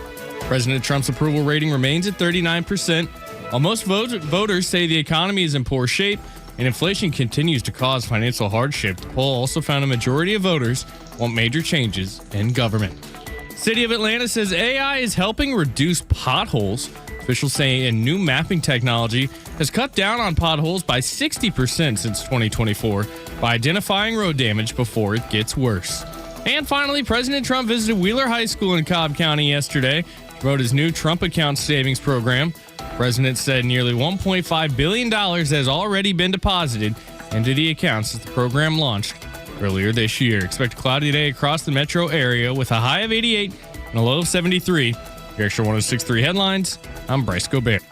Tug and Los until 10 here on Extra 106.3. Welcome to the show. Appreciate you being here. 404-741-1230 if you got things you'd like to discuss, whether the Trump rally in Marietta or anything else that's happening on the world stage, on the state stage, or even here locally, Cobb County or in Metro Atlanta, wherever. You're always welcome. 404-741-1230 at Extra 106.3 across the social media platforms. If you want to get a hold of Los, you can get him at Front Office Los. You can find me at Tug Coward. And the station is at Extra 106.3 across the social media platforms. Before we get to the this group that I might join, might I ever find myself very lonely. Did you see Rick Jackson yesterday at the Trump rally, Los? He had said, I will, when I'm elected governor, I will match the $1,000 for the Trump account. I will match that $1,000 with a state contribution of $1,000.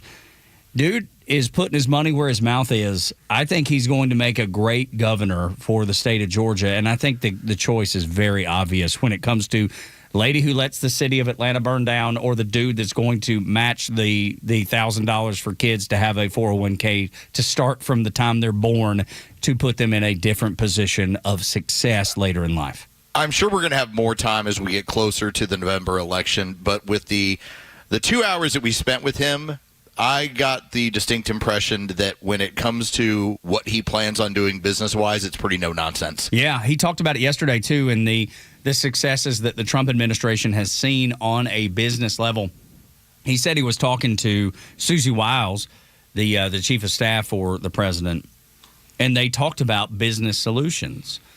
And maybe people know this. We talked with him about it, but in case for people that don't know, Rick Jackson's company, Jackson Healthcare, they bought the last American-owned manufacturer of amoxicillin in America.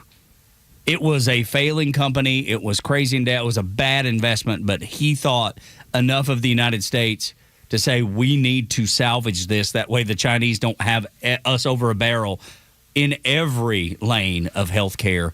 And it, it's an amoxicillin. It's something that is used quite a bit. And it's going to be a part of the Trump RX thing where you can buy directly from manufacturers. So he gave an example, Los, where he said, we make amoxicillin doses for 7 cents. And then by the time it gets through all the middlemen and insurance and all that, it costs you $1. Now, being able to buy directly from the manufacturer, as Trump RX would give you the opportunity to do, he said that, Rick Jackson says that is success. That is a business solution that helps the people of Georgia and the people in the United States of America. It's that kind of thinking that is going to put us in a really good position economically and put us in a good position for just the people living here in the Trump in the country. I think when you see that, if you're able to multiply that, what Trump's doing for Americans and the economy and in every aspect of life, if you combine that with what Rick Jackson has planned, dude, this economy will take off like those 4th of July fireworks, man. It's going to be amazing. Well, and I do believe that. Well, that connection that you speak of, when Rick Jackson and his company bought the amoxicillin company, this is back in April of 2021, and we were still having issues with the Chinese and getting us the medications that we needed and what we were dealing with in this country. And so there is that link between the two where it's, hey, we had an issue getting amoxicillin in this country and get it distributed because of what was going on with the Chinese factories. Rick Jackson was part of that solution. And so I think it talks about just that partnership and what business can do to help better the lives of Americans. And I think that's going to have to be the angle that Rick Jackson's going to play up. It's that I am in the business world. I know how to make work and life better for my employees. I'm going to do the same thing for the state of Georgia. That's exactly right. I want to go to Kevin real quick, 404-741-1230. Kevin, you were at the rally yesterday. Yeah, I was at the rally yesterday. I did a prime seating, we're sitting 5 rows deep. The thing that people, if they weren't able there to see it and did not hear, when the Secretary of Treasury, Dolezal, and Rick Jackson and the other people that had spoke before Trump got there, and then when Trump brought Jackson back up to talk about the Trump accounts, what a lot of people, if they didn't listen and pay attention to, was Trump had mentioned how corporations now are falling in and helping donate and matching the Trump accounts with the donations, like the Dell family, the Dell computers. And now you've got Rick Jackson personally for Georgia kids. This is what I call a game changer for the Republican Party, showing the woke Democrats that, look, you may claim you hate big businesses, you hate these corporations for all the money and profit they make. This is how corporations are giving back to the community when the community does not realize this. At the same time, like Jackson said, government is basically a giant business, and you've got to find ways, one, to make it more efficient, but two, when you do find these areas of improvement or these gaps in spending, you basically have to reduce those items and make it more efficient, make it more productive, and make people want to be a part of it instead of sitting on the sidelines as many people do. That's one of the reasons I'm getting involved. Yeah, there you go. Absolutely. Kevin, thank you so much. Without a doubt, the problem, Los, I see the only problem I see is efficiency in government. That being in the same sentence seems to be problematic. But maybe, just maybe, we could figure it out. Rick Jackson, look, if anybody could do it, I certainly think he is a guy that would be primed to do that.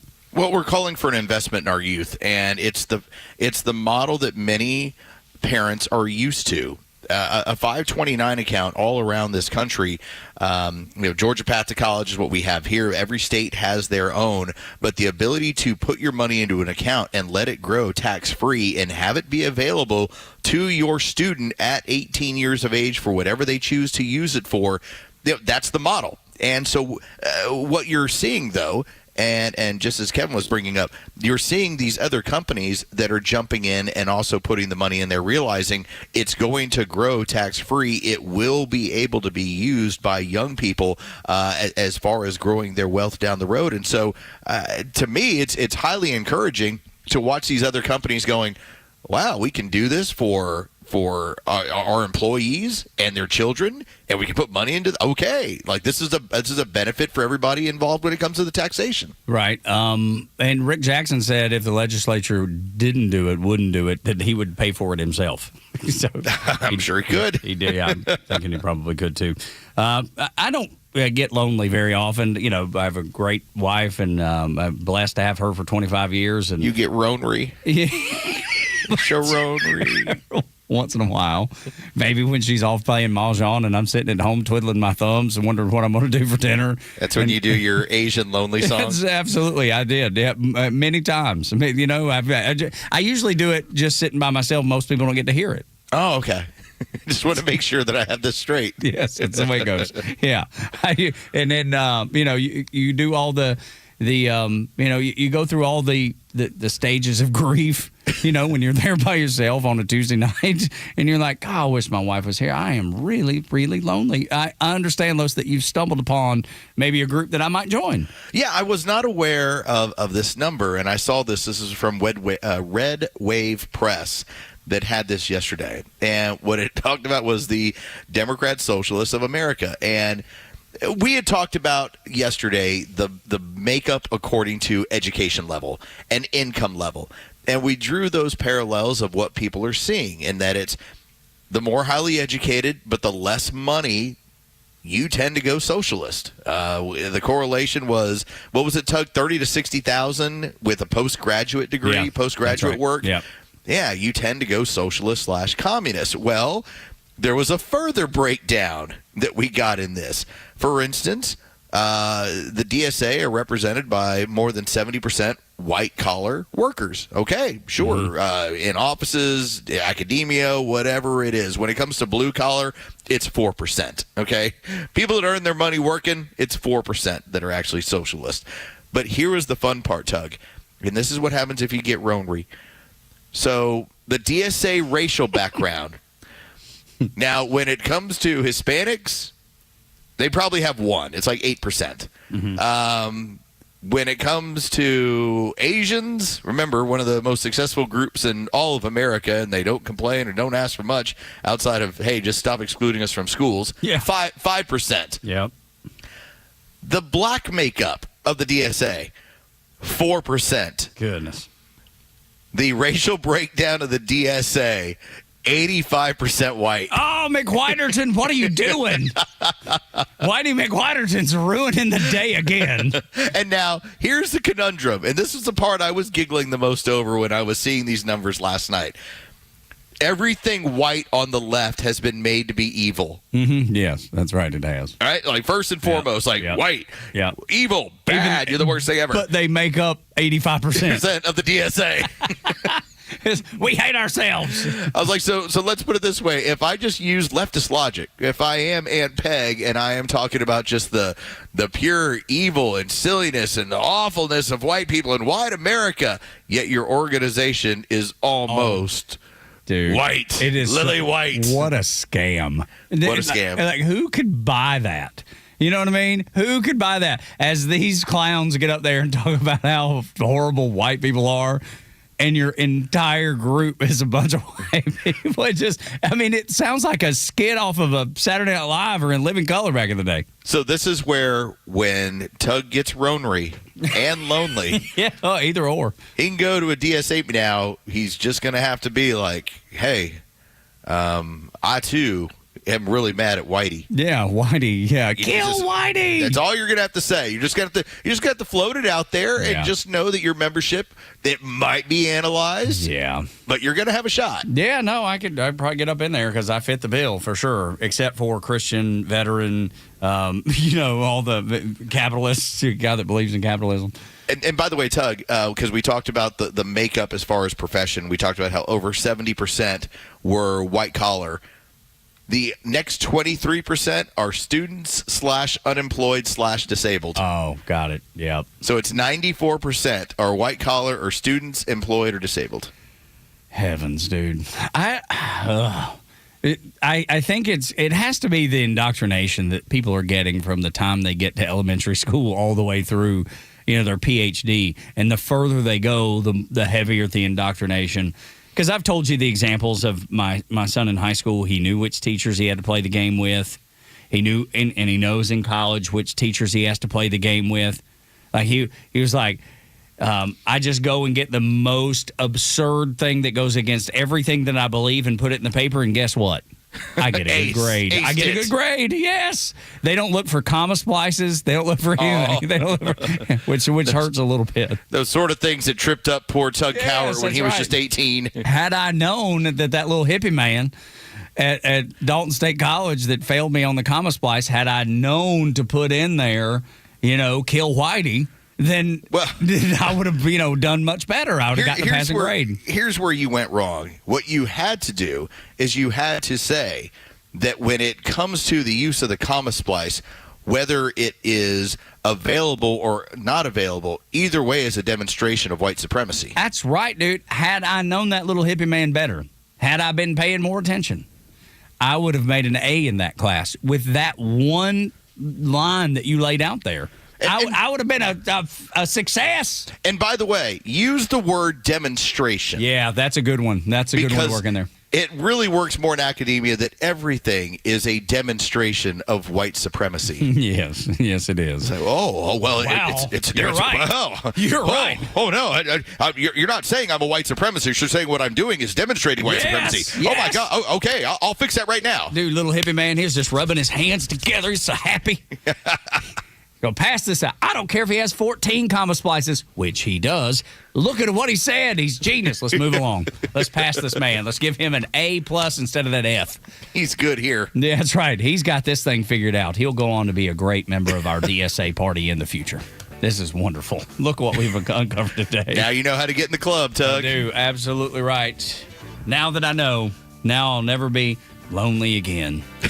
Ever. I'll always have my DSA friends to put their arm around me and tell me how I've been wronging people. You've been wronged. You've been wronged. Well, I'm the white guy, so I've been wronging people, I'm sure. That's right. Oh, yeah. Well, if you're aware, now you can fix it. That's right. That's exactly. I'm working on it. Los is helping me. Your silence is violence. I know it. And then if you speak out, that's violence, too. Oh, dang it. There's no winning unless you're in the market for a car. And then there is a win. We'll introduce you to the honest car guy. Tom Mitchell's next on Extra 106.3.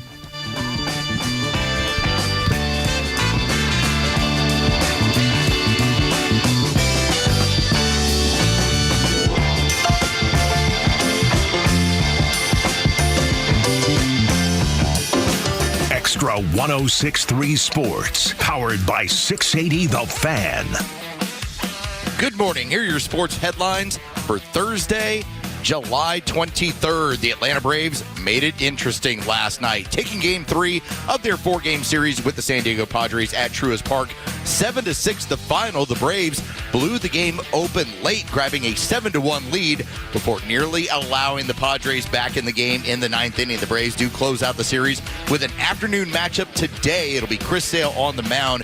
Griffin Canning will get the ball for the Padres. That's going to be a 12:15 first pitch.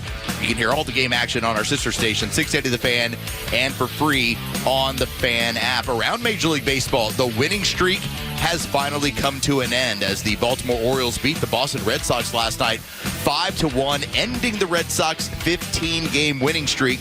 That matched the longest in club's history at 80 years since that first occurred. With your sports headlines, I'm Carlos Medina. It's Toyota's Big One sales event at Marietta Toyota now through August 3rd. And if you commute every day, the 2026 Toyota Camry may be the one to see first. It's now all hybrid with up to 53 miles per gallon city, an easy way to cut fuel stops without giving up comfort. And with 50 Camrys in stock, Marietta Toyota has the selection to help you find the trim and color you actually want. Every new Toyota includes our nationwide lifetime powertrain warranty, limited time, and unlimited mileage for as long as you own it. And we've been voted Best of Cobb for 2026, Best New Car Dealership, and Best Service Center. For well-qualified buyers, special financing is available on the new 2026 Camry Hybrid. As low as 4.99% APR for 48 months through August 3rd. Visit us on Cobb Parkway South, just north of Truist Stadium. Marietta Toyota, since 1975. We've been here and will be here for you. 4.99% APR for 48 months with approved credit through Southeast Toyota Finance. Not all buyers qualify. Offer ends 8/3/2026. See dealer for details. All prices exclude tax, tag, and title, and include $699 dock fee and $257 electronic tag fee. You've worked hard to make your home energy efficient, but did you think about your garage door? It's the largest opening in your house. Hi, I'm Dan Watkins, owner of all Four Seasons Garage and Entry Doors. This summer, save money on your energy bills and replace your old door with a beautiful, energy-efficient garage door. We offer affordable prices on a huge selection of styles, colors, and custom features. When trust matters, trust us. All the number 4 seasonsgarages.com. Gentlemen, listen up. When it's not hard, it's really hard. Did you know that 50% of men over 50 have some form of ED? It's true, and I'm one of them. ED followed me everywhere. Heck, even my initials are ED. I'm Dr. Eric Deal from Total Body Therapy of Georgia, and I know ED. It can lead to feelings of embarrassment, stress, and sadness. But there's good news. I can fix it. I fixed mine, and I can fix yours too. At Total Body Therapy of Georgia, we are experts in the P-shot, testosterone replacement, regenerative therapy, Trimix to create an erection, and more. Guys, ED won't get better on its own, but I can help you today. Call us at 404-777-1911. That's 404-777-1911, or learn about us more online at tbtofga.com. So take it from me, ED, Dr. Eric Deal at Total Body Therapy of Georgia. Call 404-777-1911 or online at tbtofga.com. Summer's winding down, but that doesn't mean the fun stops at Truist Park. Come see your Atlanta Braves July 30th through August 2nd as the Nationals come to town. Fans are invited to celebrate legend Andrew Jones on his induction into the National Baseball Hall of Fame on the 30th with his bobblehead giveaway presented by Curacao. Feel it for yourself. Plus an on-field presentation honoring his iconic career. Fans can then relive the magic of '96 as we celebrate 30 years since Atlanta lit the Olympic flame on the 31st. Join us for a night of music, memories, and hometown pride, followed by Friday night fireworks presented by Georgia Lottery after the game. The weekend fun continues on Saturday, August 1st with the pregame block party in the Battery Atlanta and the Braves Country's Got Talent search at the Georgia Power Pavilion. The National Series wraps up on Sunday as the first 3,000 kids will receive the Ice Cream Shorts giveaway. Visit Braves.com/promos to check out all the fun and purchase your tickets. Atlanta Braves Baseball. We are Braves Country. I'm Patrick Brown, former Army Ranger in the United States Army. Like many service members, I had to make difficult choices when leaving the military, and the most challenging thing was finding purpose in a new phase of life. Housing, employment, education, way too many decisions and no idea where to start. That was until I met the Warrior Alliance. They made it simple. They listened and quickly connected me to the services I needed. And like a trusted friend, they even followed up to make sure I was squared away. Change a veteran's life today by donating at thewarrioralliance.org, helping warriors navigate to success after service. Stream Clay Travis and Buck Sexton, Glenn Beck, Fox News, and even NASCAR on Sundays, anywhere on the Xtra 106.3 app. Download the app now and get 24/7 access to the live stream, the latest news, and everything you need to know about Atlanta's only conservative talk station. Download the Xtra 106.3 app for Apple or Android and check out even more great original content at thepodcastpark.com. Tug and Los until 10 on Xtra 106.3. We got a text yesterday, and it was just basically, hey, tell me about this honest car guy. And this was out of the blue. I didn't, were we talking about it yesterday? I can't remember if we were talking about Tom or not yesterday, Los. Yeah, it was. I was dealing with a crazy issue of customer service, and I was like, "This is why you contact our people." That's right, exactly right. So Los had this customer service issue, and it was, it got resolved, but it was a little crazy day. Yeah, it was a little crazy, and we're like, see, when you deal with people that advertise on Xtra, you don't deal with that. You don't have horrible customer service issues, and your name got brought up, and shortly after that, Tom, a friend of the show, reached out to Los, and I was like, hey, can you tell me about Tom more? I'm thinking I got a kid that I might have to buy a car for, and we got him your information, so you could probably expect a call. It's funny you say that, and yeah, Los, I appreciate you reaching out to me yesterday about that. I'm assuming that's what that was about. Oh, yeah. And, we're in this business, and we help people out a lot, and I want to get back to that, but I want to let some of the listeners that don't really know me know who the honest car guy is. this business can be a very deceptive and dishonest business if you allow it to be. And that never really sat well with me. And when I had the opportunity to take some time away, which was almost 2 years, which was great. Yeah. You get out of it after doing it for 50 years almost. You see how old I am. Oh, stop that. But anyway, you have a chance to get out of this thing, and you say, okay, I got to do something else. And, God has a way of just, making you do the right thing. Amen, he does. And he showed me a bunch of signs, and one of them was like 70 of them that customers kept calling me and coming back to me and saying, what do I do? Back to they need help. They don't know what to do. And we help them through that process. And I ended up selling 70 cars out of the house that year. And I think that was another sign that said, you know what, I need to do this. I enjoy helping people, and we enjoy doing all that stuff. And, it's a way that we give back to everybody and help out. And we love the Honest Car Guy with the transparency and the honesty is out there. And there's a lot of customers like you guys are talking about that don't really know. I mean, we have a customer that had an insurance totaled out car, and they're worried about $3,000 or $4,000 negative equity. And how do I come up with that? And I got to pay that to pay this car off. And this wasn't even my fault. And here I am in that jam. And we take them and we help them. And we've had customers, believe it or not, we've got customers from $13,000 insurance checks to $21,000. Good. And we're not even in the insurance business. That's probably our next goal, the honest insurance guy. Good luck with that. This is Tom Mitchell, 844-SHOW-ME-1, 844-SHOW-ME, the number one, honestcarguy.com. And Tom, like I said, it was a real-world scenario. We got a friend of ours reaching out to us, and the first thing I told him is I go, well, do you know about doc fees? He's like, no. And I go, all right. I go, do you know what typical dealerships do when it comes to your loan and how the bank might issue you one thing, you will have the car dealership that will then say, well, I'm tacking on our percentage so we get a piece of it. These are the sort of markups that you don't worry about when they work with you, Tom. That's right. We show them everything, and we show them, like people don't know, you get a call back from a bank and they say, here, the customer pay and the buy rate. Well, the buy rate is the money that they're giving us the money to give the loan to you at. And that buy rate might be 4.9 or 5.2. It just depends on a lot of things, and people don't understand that. They say, oh, I can go get a loan at a credit union at 4.2%. Well, that's the advertised rate, yes, and you could probably get that as long as you're at 90% loan to value and your credit is over 800 maybe, or there's like determining factors for all this stuff, and people don't realize that. And then when it gets down to it, they say, well, what happened to the 4.2? I'm at 4.9 now, and well, you're 120% advanced. So we go over all those things with you. And kind of funny, I had a customer that went to a dealership in Jersey. We sold a guy from Jersey a car. New Jersey, yeah. I love it, man. We got extra listeners all over the place. And we do. And or you do. I don't. I'm starting to. But the gentleman in Jersey went to a dealership. They told him he needed $10,000 down to be at $900 a month. We showed him everything.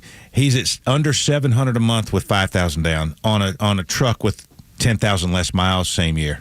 Wow, that's a good get right there, and I think that's why people are responding, because it's not the first time that Los and I have had people reach out via text and be like, "Are y'all? Is this?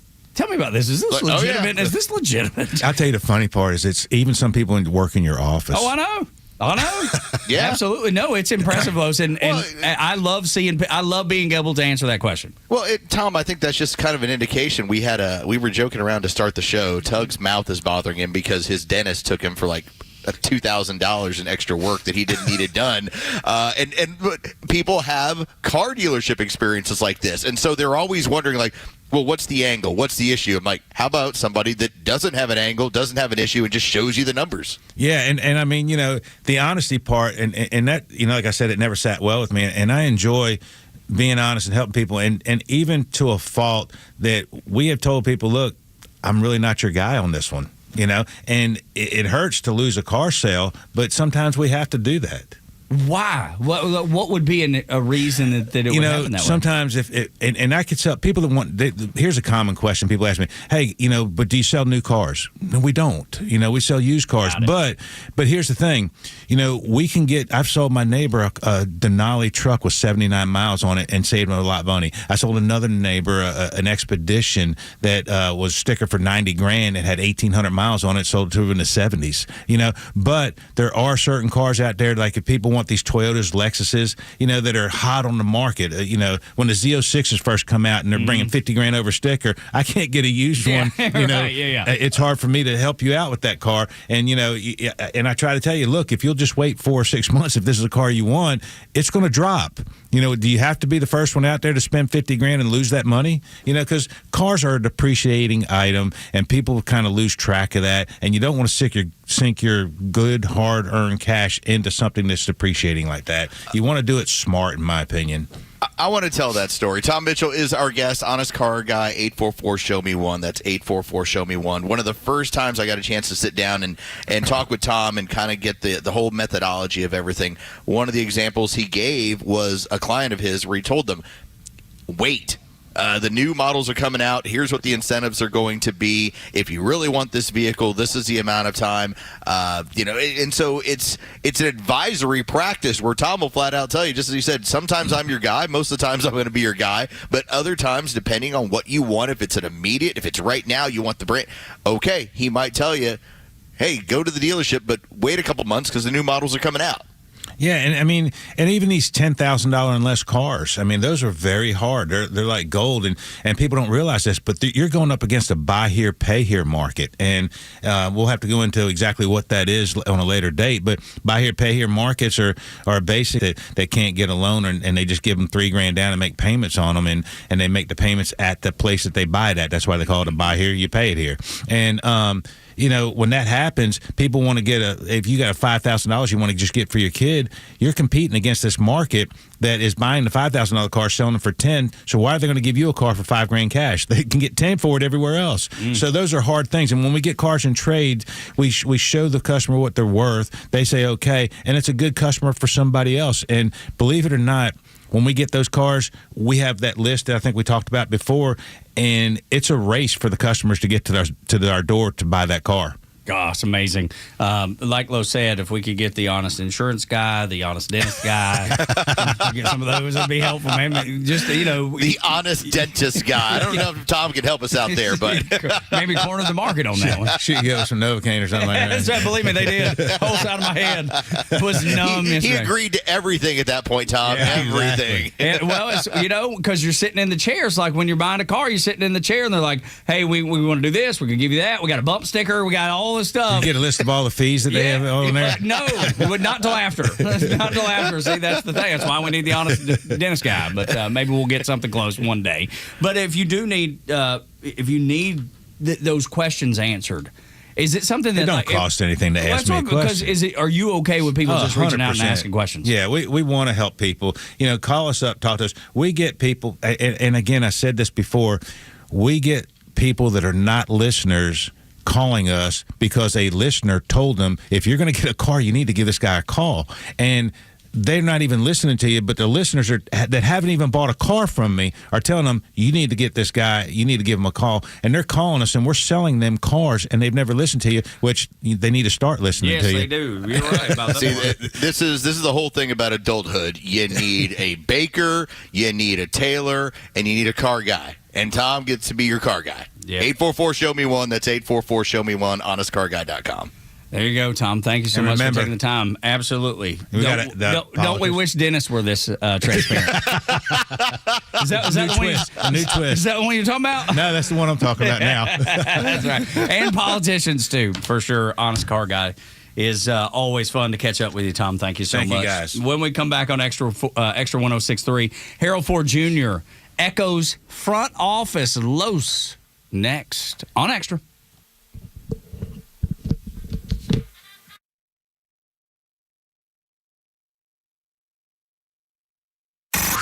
It's time for the Bortz Report, exclusively on Atlanta's only conservative news and talk station, Extra 1063. Well, I read something today that gave me great joy, but it's not going to take all that time to talk about. So I'm going to tease you with a word right here, chrysophilia. I'll tell you what chrysophilia means after I relate this good news to you. For about 60 years, tens of thousands of private sector employers prepare a document for the Equal Employment Opportunity Commission, detailing the racial and gender background of every single employee, from the lowest paid to the highest. The EEOC was responsible for ferreting out and dealing with discrimination in the workplace based on race, based on gender, based on age.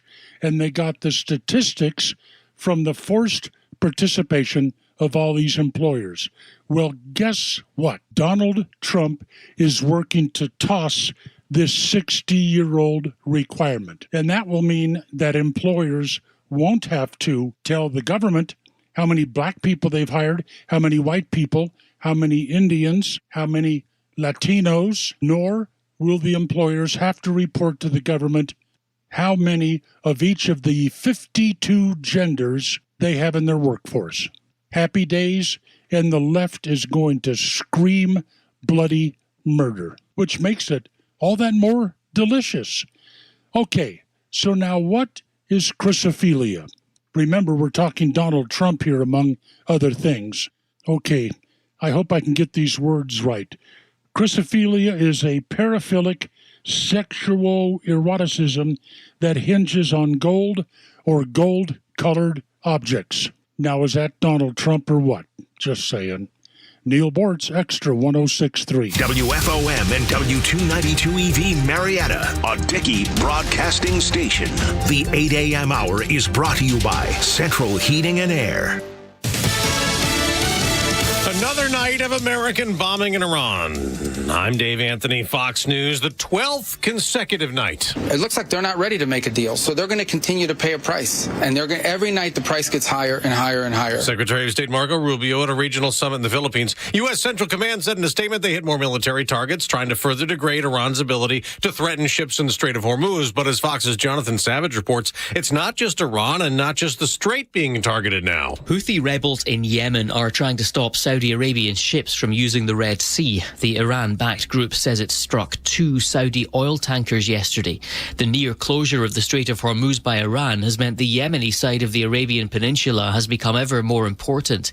8 other tankers have chosen to avoid that area in recent days. And oil prices continuing to surge, rising another 4% today. WTI back over $90 a barrel, a 6-week high, driving the price at the gas pump higher, up 15 cents the past week. But President Trump said at a Republican rally in Marietta, Georgia, I just want you to remember that if you're paying a little bit more, a lot of it's come down now. Touting the June drop in inflation. So the latest Fox News poll shows about 75% of voters say inflation has caused them financial hardship.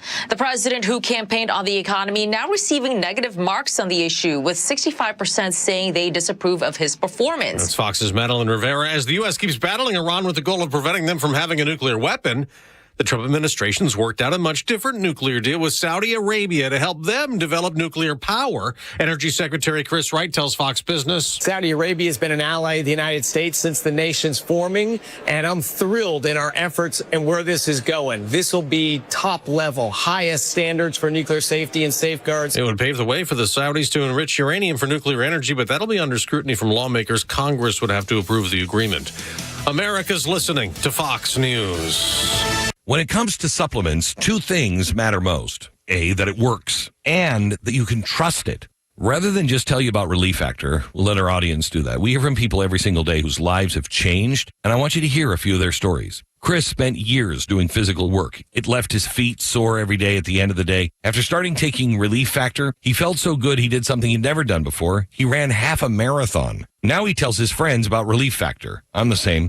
Totally understand how Chris feels, because I do it every day. I tell my friends how I was just with somebody that works at the White House and we were talking about Relief Factor. We're both like, is that not an amazing product? And they make it really easy now for you to find out if you can be the next person that's telling us about Relief Factor and how it gave you your life back. 3 weeks, $17.76. Try it. ReliefFactor.com, 800-4RELIEF. You'll connect with their friendly local team, and they'll do everything they can to help. We hope you soon will be sharing your story with us as well. ReliefFactor.com. I wake up every morning with the Morning Xtra. Bringing back a discussion that we had earlier when Austin reached out and talked about how much he loved the Cars, when Los had brought up getting caught up on early 2000s rock with the Killers. And now Bryce pulling it all together. Nice full circle moment on the Morning Extra on Extra 106.3. Otherwise, if you weren't here for that discussion, just enjoy the cars because they're good. 8 o'clock hour. Yeah, that's right. 8 o'clock hour is brought to you by Central Heating and Air Conditioning, your Atlanta carrier experts. 770-GET-HEAT, centralheat.com. We don't care how you listen, whether it's on the app. We don't care if it's at 106.3 FM, 1230 AM. If you're an extra on the Extra YouTube channel, good morning to y'all. The fact that they have a name is the most, that's the most pleasing thing that I think I've ever experienced. Like, just being part of the show and, like, just giving yourself, your group a name. I love it. It's like if you get lonely, last segment or the... Or Ronery. Right. Or that, yes. It could be either one. If you ever have that happen, you don't have to join the DSA. You could just join the extras. And you could watch with no britches on for all we care. You would have some people that you're kind of hanging around, sort of. Yeah, it's fine. Yeah, it's exactly right. Doesn't matter to us how you listen or what state of dress you listen. Doesn't matter any of that. But can I give you an update on something? Oh yeah. What is it in regards to? So we opened up the show by talking about how you're fighting through it. Oh, you are buddy. Evander Holyfield with the Warrior belt. You got the deep cleaning, and your mouth doesn't feel right. Dude, it hurts. You were violated a little bit. Mm-hmm. It's part of what you're fighting through today, and I'm first off proud of you. Next off, I asked AI about deep cleaning. Yeah. It said it's a standard evidence-based treatment for gum disease, so you have that. Ow, that sucks. It says, but it can sometimes be over-recommended or upsold, especially in certain practices. See, the first dentist office, I think that's exactly what's happened. But, I switched dentists, and these guys didn't even suggest it for a really, really long time. And I'd had some gum, what is it, recession, where your gums recede a little bit. I don't know if I'm saying that right. But yeah, I think that's the correct term. But I had even noticed it and asked them about it. Like, hey, man, I don't want my gums to fall out. I don't want my teeth to fall out. If you could help me, I'd appreciate that. And so they're like, well, let's get in here. This is the new dentist. Let's get in here and see what it's all about. And they didn't recommend it for another probably year. They started seeing more of that recession. Now, they never brought up no gum disease. They never brought that up. So I'm hoping either AI is wrong or there's some caveat that is different here, and I don't have the disease of the gum. I thought that a receding gum line was something that would occur considerably later or with much more neglect. Yeah, and that's the thing. Like, you take care of your teeth. Yes. I see you every day. Yeah, so even the periodontist I went to, the one that shoved giant needles in my gums. I mean, this thing, dude, it looked like a cartoon needle. It was so big. I was like, good Lord, and I'm not scared of needles. But at the same time, I was like, man, that thing's giant. Anyway, when we got in there and we were talking about it, it concerned me. The fact that I remember, my daddy, he did not take care of his teeth all that well. Daddy didn't. And by the end of it, they had given him false teeth, but he would not wear them. He hated them. So he just went around with none at all. And, but anyway, the periodontist, he was like, I see you take really good care of your teeth. You don't have any, he gave off all the things I guess you can do to your teeth, caps and whatever else. He's like, you don't have any of that. And I was like, no, I try, I floss twice a day and, take care of my teeth. I brush them with the Sonicare 2 or 3 times a day and, whatever, we use Listerine and all that. So they're like, yes, it's all great. We just got to get up under that gum where it's receding and see if we can... I'm sorry. Yeah. I'm sorry to laugh about that. It's like, I know you're on the Sonicare 3 times a day, and you're on the Listerine, and you're doing a great job. But we're still gonna have to get under those gums. And here's this giant needle for your jaw, and halfway through the procedure, like some of it started wearing off. And she was all up, and the lady was all up in there. And I was like, oh. And she was like, oh, did it hurt? I was like, yes, it hurt. That's why I moved. That's why I screamed. So she got doctor to come back in there and give me another dose, a giant needle in the jaw. And then that's why it didn't wear off until late last night. It was Laura made a wonderful meal for dinner. It was so delicious, but it was crazy because my tongue was numb on half of it. And so it was starting to wear off, and I was eating on the right side of my mouth, but then she was like, "Hey, you should have just a scoop of ice cream or something," and I was like, "Yes, I should. That's a great idea." But the crazy thing, Los, half of my tongue could feel the cold. The other half of my tongue where it was numb, it felt hot. The ice cream felt hot. It was the strangest thing I've ever experienced, ever. Well, I hope you've learned your lesson, your $2,000 mistake. Well, I've not, because there's another appointment next month. God, the other side. What? Now you can't just get half of it done. They're just draining you. Yeah, vampire, bite me again. That's right. No, I don't have any garlic. Yeah. No, I don't have garlic in my pocket. Vampire to ward you off. Yes. Anyway, so yes, this is the failures and the things that you can be talked. That's why it's so good to have somebody like the honest car guy that we talked about in the last segment. You can ask questions to. You just call him up and ask questions. Hey, honest car guy, do I need a deep cleaning at the dentist? Does this sound funny to you, Tom? Yeah, that's right. He's like, I'm not a dentist, but anytime they're trying to upcharge you, it does sound like something you should question. Tom starts telling you all about the enamel kits and how it's just like what they used to put on cars and tell you it was $3,000. That's right. Every Tom story from in the business was, yeah, that's $3,000, but it costs us like $80. Yeah, exactly right, man. So it's just a disaster waiting to happen. I'm like, good for you. I'm glad you don't do that anymore. Yeah, dude. He talked about it. He was he's like, I didn't sleep well over this stuff. Right, dude. If you leave work and you go home and you can't sleep because of the work you're doing, you probably need to pivot away from it. Time to do something different, that's what he did. Yeah. All right, I'm about ready to break already. What am I saying?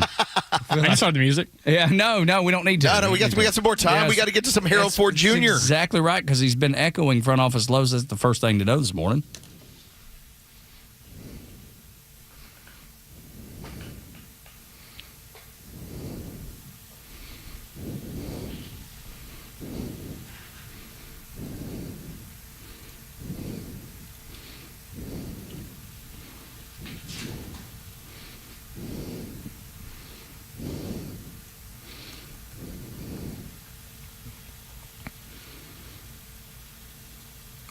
I do enjoy Harold Ford Jr., and I do believe that Tug and I have been on the same page. He is the more common sense person in terms of a Democrat that sits there with the five and will argue. And, again, when he makes his point, he will often be critical of his own party while at the same time pointing out what he thinks Republicans are getting wrong. And I enjoy that aspect more so than Jessica Tarlov, who pulls weird stats out of God knows where and got her info from Mother Jones. I'm like, come on. I think Harold is at least a good dude. Even if I don't agree with him, which, I don't about half the time, I at least think he's genuine in his pursuit. I don't know that I think that about Jessica. No, I think there's 3 or 4 different times where Jessica Tarlov has told me that, MAGA, they're getting away from Donald Trump. I was like, I just drove by the rally. I think they're fine.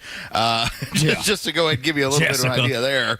But here is Harold Ford Jr., and we've been talking about what's happening with the DSA. And it's not that they don't exist. The DSA has been around for the better part of a decade. Tug has given you their marching orders from 2012 when they said, here's our plan.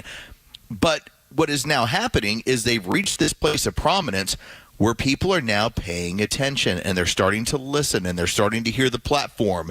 And that is dangerous to the Democrat Party. I want you to listen to Harold Ford Jr. and what he is concerned that can possibly happen if the DSA continues to speak this loudly, this prominently about what they'd like to do. No borders, no prisons, no police supporting Hamas. We've been saying this on the show. I've said it for a while. I'm Van Jones, who I think is one of the more thoughtful voices and has been a leader in the party, working in the White House. I don't quite understand some of the appeal to what some of these guys are talking about. I understand the frustration, the economic frustration. I understand frustration with some of our policies in the Middle East over the years, or for that matter, over the decades. But to say that supporting an organization that exacts and imposes violence on people because of their faith, to say that we don't want to have borders for our country and allow any and everyone to come in, even the worst of the worst, to say that you want no law enforcement and no place to put those who commit crimes, I don't know how that aligns or has ever aligned with the Democratic Party. Ideas are what win elections. I would suggest to Senator Sanders and others that if you look at the most recent polling data, you guys are looking at the polling data, which are the most reliable elections where some of the progressives are winning these elections. You look at the recent polling data about how Democrats are faring right now in the national races for Congress. We're in a dead heat with Republicans. And if you listen to those independents and others and some Republicans, it's because they are afraid of this message. They are afraid of the socialist communist wing of the party. Now, you may get a lot of excitement there, and I've been a part of a lot of rallies over my short time in politics. I grew up in a political family. I'm 56 years old, and I've seen anger turn into enthusiasm. You look amazing. But that enthusiasm is really predicated and really motivated around how are we going to solve real problems. No prisons, no borders, no police. Supporting Hamas is not an answer to solving the economic challenges facing so many Americans. It's not a solution to our broken foreign policy policies that we have in our country that are not working, whether it be in Iran or in other places. We live in a country where we've always had challenges, and we've had people roll up their sleeves and get to work. We don't have people rolling up their sleeves and saying, we're going to quit. We're going to quit capitalism. We're going to quit democracy. And we're going to go to socialism. We do that, it will get far worse. And Democrats, if we find independents and even some Democrats leaving us in the fall, come October, November, when early voting starts in these key states, we will have only ourselves to blame if we continue to embrace a group of people whose ideas are not only anti-Democrat party, but anti-American. Thank you. That's been the point since we first got into this, that the Democrats have created their own Frankenstein, and Harold Ford Jr. is flat out telling you, this is not the way. It's certainly not the Democrat way. And if we think that we're going to let these people represent us, they will do more harm than good. And the fact that Harold Ford Jr. is brave enough to say it is not going to endear him to the rest of the Democrat Party. And I don't know that he cares. And I mean, he's not running for office, so I guess it doesn't matter. But that's not going to help him. Yet, at the same time, it needs to be said louder and louder and louder. These people are not what you're looking for. We've seen it, history repeating itself over and over and over again, telling us that the DSA and their policies and their ideas are detrimental everywhere they've been used. I'm glad that he's saying it. I just know it ain't going to get him any favor. And maybe he doesn't need it. He's a middle-of-the-road kind of center-left guy on Fox News. So he's probably entrenched and got a great job and will never have to worry about it. But if he ever did need any of those people for anything, they ain't coming to his rescue. This is what I'm adamant about. I tell you about my interest in America and everyone doing well. I want a Democrat Party that has sanity. At the very least, just to give people a viable option. Now, it ain't going to be me, but a viable option in which case I don't go and say, hey, if you happen to elect this person, they're going to wreck the country. Now, that's typically like rhetoric. Like, if Trump gets in, this is what he's going to do. The country is fine, okay? It's fine. Under Joe, okay. It wasn't fine, but we weren't blowing up yet, okay? Yeah, that's right. But to see that what these other DSA people are pushing is so against the founding of this country, the basis of this country, the foundational elements of this country, that I'm with the Democrats saying, hey, how do we get rid of these people? Yeah. And they should be. We should be looking at the Democrats and going, fix your house, because I don't want to have to deal with these people. No, that's exactly right. And that's the thing that I think people miss more than anything. The people that are celebrating the demise of the Democrat Party, you don't realize that you're trading the Democrats, which, look, I don't agree with them very often either. But at least we seemingly wanted what was best for the country.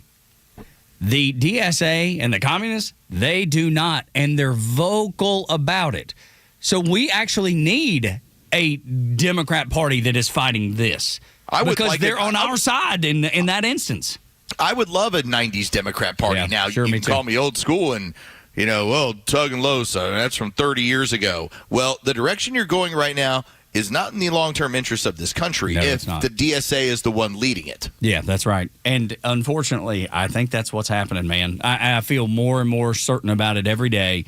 And the fact that there are more and more Democrats speaking out about it lets me know that I'm probably on the right track, and you're on the right track, and anybody that listens to the show has seen it. You know, we saw the seams on the baseball way before even the Democrat Party did. But I'm glad they're finally getting to that point where they can talk about it.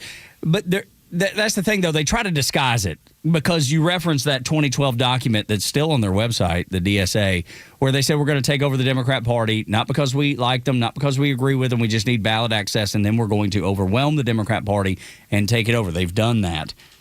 And they also, in that document, Los, say, I know communism has a bad name, so we're going to have the tenets of communism. We're going to do everything that a communist would do, but we're going to call it Democrat socialism. And they're not the same. No, just as you said, it's an infiltration. Yeah. And right now it's guerrilla warfare going on. Yeah, and but I guess there may be one difference, do you see? We got a cut from talking about the difference, the one difference in socialism and communism. Do you want to say that? The one difference that you're going to have, and again, this is pointed out, this is what you got Jean Fleet, and she's going to point out, that here's what happens when it comes to communism and socialism. But I want you to hear her explain the difference in the two. I want to say that when you put whatever adjectives in front of communism or in front of socialism, it doesn't change its nature. It is still communism. It's still socialism. And you can say, the people want free stuff. Let's just have free stuff. Remember, this country is built as a constitutional republic.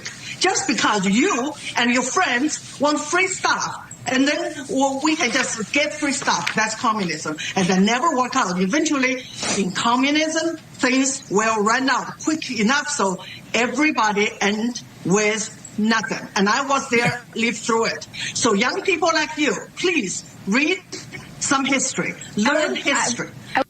Yeah, and I know a lot of times, especially because she's talking to younger folks, it's that's old. That's what the old people do. We believe, and what we believe in is going to be right, and we know better. And it's never that way, man. History repeats itself every time. And I bet we were idealistic when we were much younger too. The communists, they just happen to shoot you faster than the socialist. That's right. The socialist, they just wait till they get envious of communist power, then they go get their guns. Yeah, right. And that's the only difference. That's right. And Charles said that Harold Ford Jr.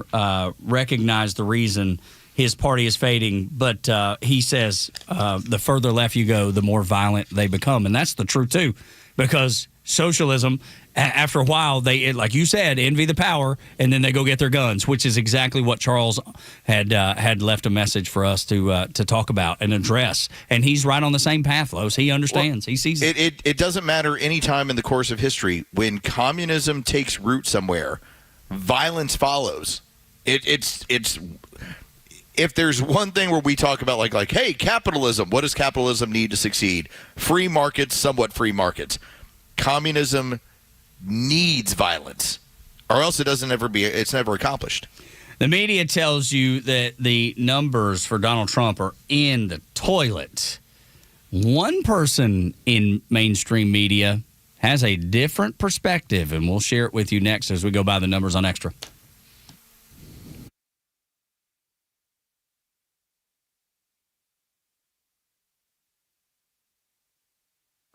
The Morning Extra, Neil Bortz, and The Kimmer Show are all online for you anytime at thepodcastpark.com. Plus all of Extra's exclusive podcasts like Ben Burnett, Janelle King, and so much more. All at thepodcastpark.com. Presented by Associated Credit Union. The future of business in Georgia is bright, and Georgia Power is a driving force behind the businesses and organizations that are vital to the growth of the state. Just ask Mike Plant, President and CEO of the Braves Development Company. There's 7 power cubicles that power the ballpark and the battery. And when we're building everything with 8 different contractors and this site's on fire, one of my guys came in one day and said, hey, we need to figure out where we're going to put these cubicles. I said, all right, what do they do? They said, well, it's all the power and the juice for the whole stadium. We're going to need to work with Georgia Power. They need a location. Right away, they saw our vision, they got our vision, they understood it, and they knew they needed to be a big part of that. And that's what I love about working with them is I've never heard no from them. I've always heard them say, all right, I understand your vision, I understand what you're trying to accomplish, give us a little time, we'll come back to you with a plan. To learn more about how Georgia Power is helping businesses big and small, visit georgiapower.com and tune in all year to discover how they're powering the future of Georgia. The summer's got you thinking about hitting the road, and with back to school right around the corner, you need a vehicle built for the road and safe enough for the family. And Subaru of Gwinnett has it for you. Like the 2026 Subaru Outback, which will take you as far as you want to explore with standard symmetrical all-wheel drive, plus up to 32 miles per gallon. And if you're up for adventure, it'll get you off the beaten path with up to 9.5 inches of ground clearance, more than the Honda CR-V or Toyota RAV4. Or the 2026 Subaru Forester, the SUV for all you love. It's the right size SUV for all the adventures ahead, with a spacious and comfortable interior for everyone you want to bring along. And no matter where adventure takes you, it starts on Satellite Boulevard in Duluth with the amazing staff at Subaru of Gwinnett. They'll help you find the Subaru that you'll love and be there every step of the way for everything you need. Start your shopping online at SubaruofGwinnett.com. Stovall & Company Wholesale Landscape Supply has been family owned and operated for more than 75 years, and we treat you like family too. Check us out at StovallInc.com or stop by our new store in Canton, Georgia and see what we have to offer. At Stovall, we supply all your landscape project needs. Completely hassle-free, all the way down to the delivery. Have you been dreaming of an outdoor kitchen, fireplace, or other custom paver project? We partner with Keystone Hardscapes for all your beautiful high-end concrete needs. We look forward to making your landscape dreams come true. Stovall has it all. Hey, I'm Tom. And I'm Jerry. And we are Tom and Jerry's Roofing. Yes, that's our real names. And together, we have 70 years in the roofing industry. But taking care of you and your home is our priority and our passion. But our other passion is taking care of veterans, and that's why every roof we do gives back to the vets. That's right, Tom. First, we take care of your roof, and then we take care of the brave men and women who protect us. So if you have roofing issues, from repairs to replacement, call Tom and Jerry's Roofing and help us give back to America's heroes. Find us at TomandJerry'sRoofing.com. That's TomandJerry'sRoofing.com. Purple Wave Auction Box. Hey there, folks. If you're buying or selling equipment, ride the wave. Ride the wave. Purple Wave Auction makes it easy to sell. Easy to buy. Construction, ag, fleet, and government equipment. All no reserve. All online. All online. Cruise on over to purplewave.com and get in the groove today. Purplewave.com. Hey Atlanta, it's Drake Baldwin here. When I won Rookie of the Year, I thought of everyone who helped me along the way. My friends, my family, and hot showers. That's why when something goes wrong, I call Superior Plumbing. Still locally owned, Superior has been serving Atlanta for over 40 years as the go-to plumber for leak repairs, toilet replacement, and water heater installation. They don't call them the honest one for no reason. Superior's team is my MVP. Remember, there's no job too small. The stories that matter to you. These are your Georgia headlines. It's Thursday, July 23rd, and here are your headlines. A new Fox News poll shows Democrats leading Republicans by 7 points on the generic House ballot ahead of the November elections. President Trump's approval rating remains at 39%, while most voters say the economy is in poor shape and inflation continues to cause financial hardship. Poll also found a majority of voters want major changes in government. The city of Atlanta says AI is helping reduce potholes. Officials say a new mapping technology has cut down on potholes by 60% since 2024 by helping identifying road damage before it gets worse. And finally, President Trump visited Wheeler High School yesterday in Cobb County to promote his new Trump Account Saving Program. The president said nearly $1.5 billion has already been deposited into the accounts since the program launched earlier this year. Expect a cloudy day across the metro area with a high of 88 and a low of 73. Your Extra 106.3 headlines. I'm Bryce Gobert. Tug and Los until 10 here on Extra 106.3. Glad that you've decided to join in with us, and hopefully you're enjoying the conversation. If you'd like to be a part of it, 404-741-1230 at Extra 106.3 across the social media platforms. The 8 o'clock hour is brought to you by Central Heating and Air Conditioning, your Atlanta carrier experts. 770-GET-HEAT, centralheat.com. So, yeah, it was a big rally in Marietta yesterday. Donald Trump was here. There was a now Gold Star family that traveled along with him. Very touching moment after they had the dignified transfer at Dover Air Force Base in Delaware. So there was a lot of those moving moments throughout the day yesterday. I'd even seen something out of the airport in Raleigh, North Carolina, where people in the in the terminal just waiting on their flight, they had seen the dignified transfer of the remains of a soldier, flag draped coffin, and they just all paused, and just showed their respect. You could hear a little bit of rumbling, but most people were kind of focused in on what was happening, and just the how sensitive those moments are, and to see it happen, right in front of your face. It's one thing to see it on TV, but when you see it happening right out the window of the airport you're in, I can only imagine that would be a touching, sad, patriotic. There's all kinds of emotions that would run through you.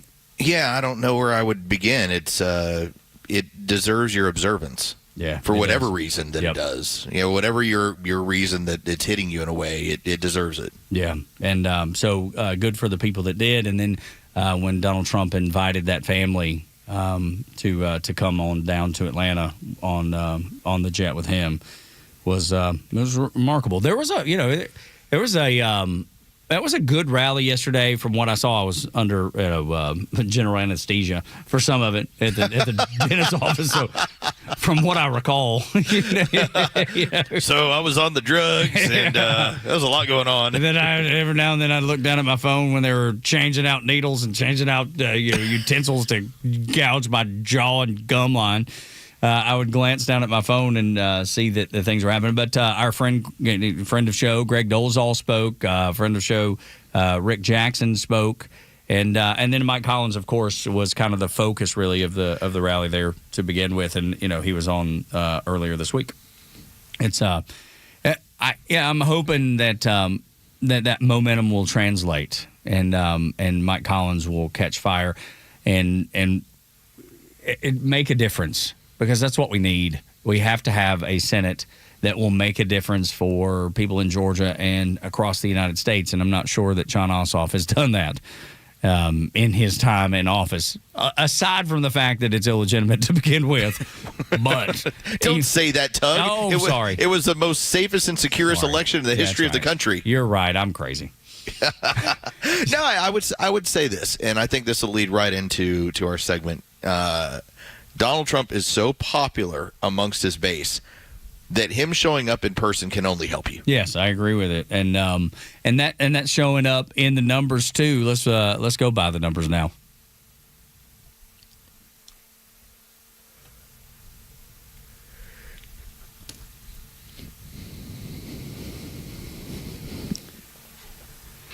Los, you want to jump in on this one because Los is the numbers guy on the show. I mean, he's the guy that takes, these really complicated mathematical equations that they do in the NFL and makes them make sense to regular folks like you and me. I feel like we talk about Harry Enton nearly the same way every time, in part because his job on CNN is to kind of like throw cold water on everything.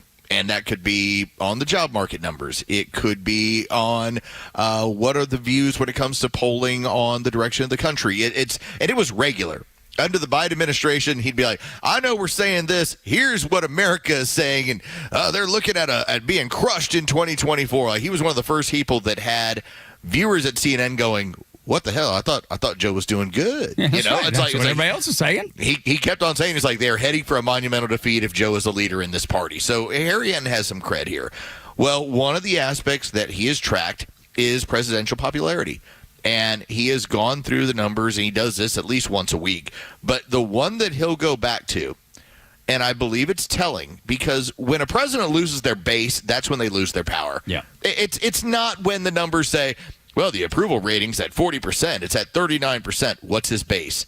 What is his base number? Because his base number means that those people aren't going anywhere or they're happy. When they're unhappy, you're out the door. That's how it works. I want you to listen to Harry Enton as he goes through that base for Trump voters versus some of the previous presidents. 21st century own party approval rating, about at this point in the second term. We got Trump, we got Obama, we got Bush. Look, they're all fairly popular, but the one who is the most popular, and we have seen this time in and time out, no matter when you look, is Donald John Trump. He's the only one who's over 80%. 83% of Republicans still approve of the job that Donald Trump is doing as president. He still has that magic touch. We'll see if it carries over to South Carolina, but we've seen it in primaries this year, Senate primaries, and that is because he is still a very popular man, historically popular when it comes to his own party liking and approving of the job that he's doing.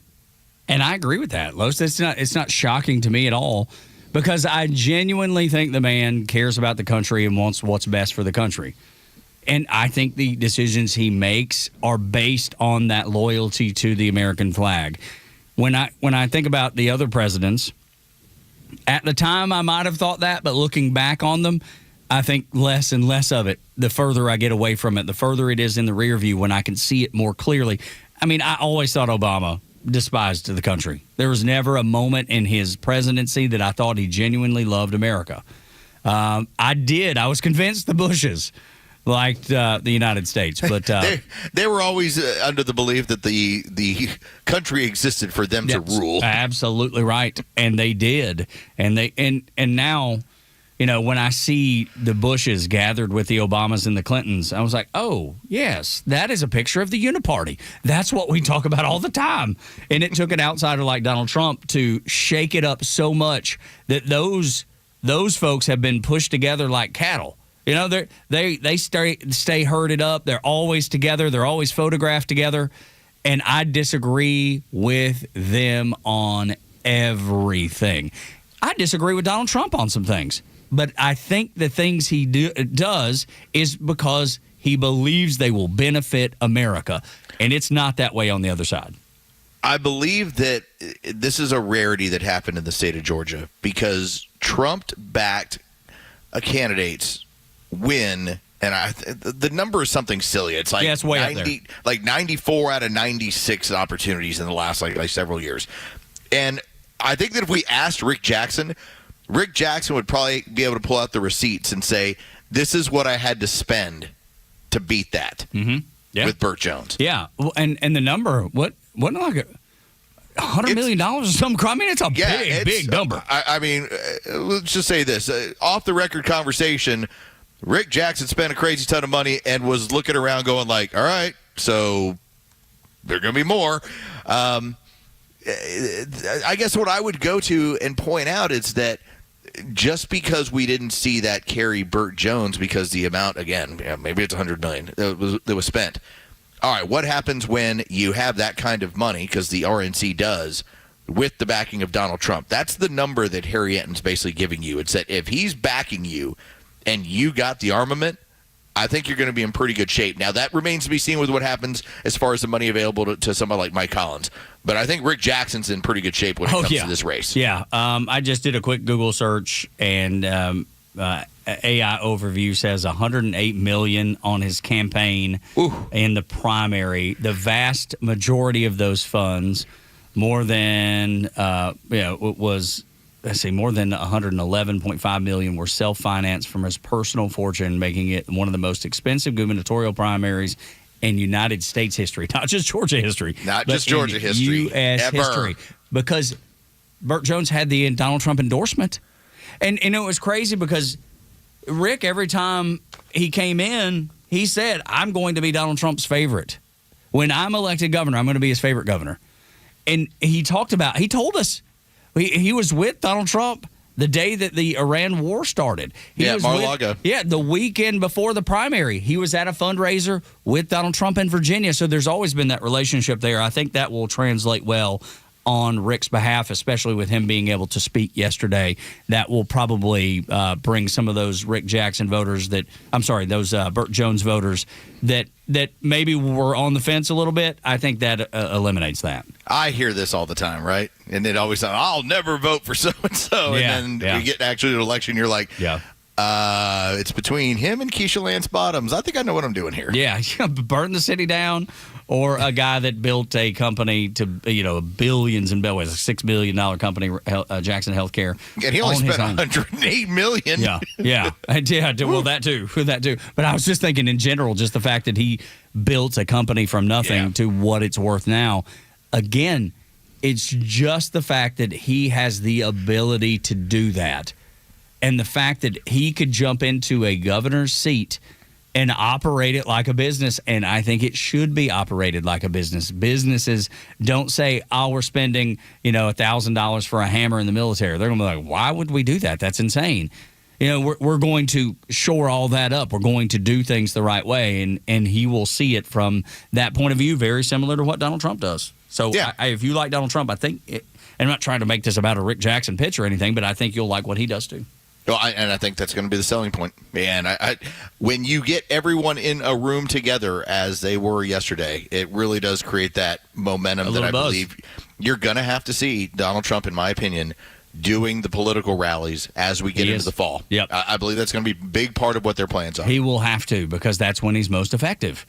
That's when he's at his best, is when he's in front of, his people. When I mean his people, his voters. People that are eager to get out there and hear him speak, and of course the politicians that will benefit from his endorsement and that time in front of the screen with him, with voters all over the state of Georgia. Morning Xtra and Xtra 106.3. When we come back, life it gets better. The more we deal with liberal women who want to mess it up. Life is pretty good until they get involved. Next on Xtra.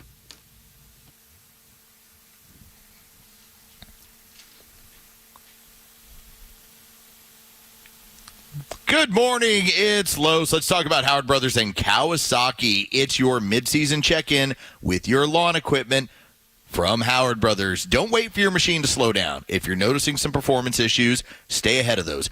Get those repairs done. Get that work done with Kawasaki Genuine Parts.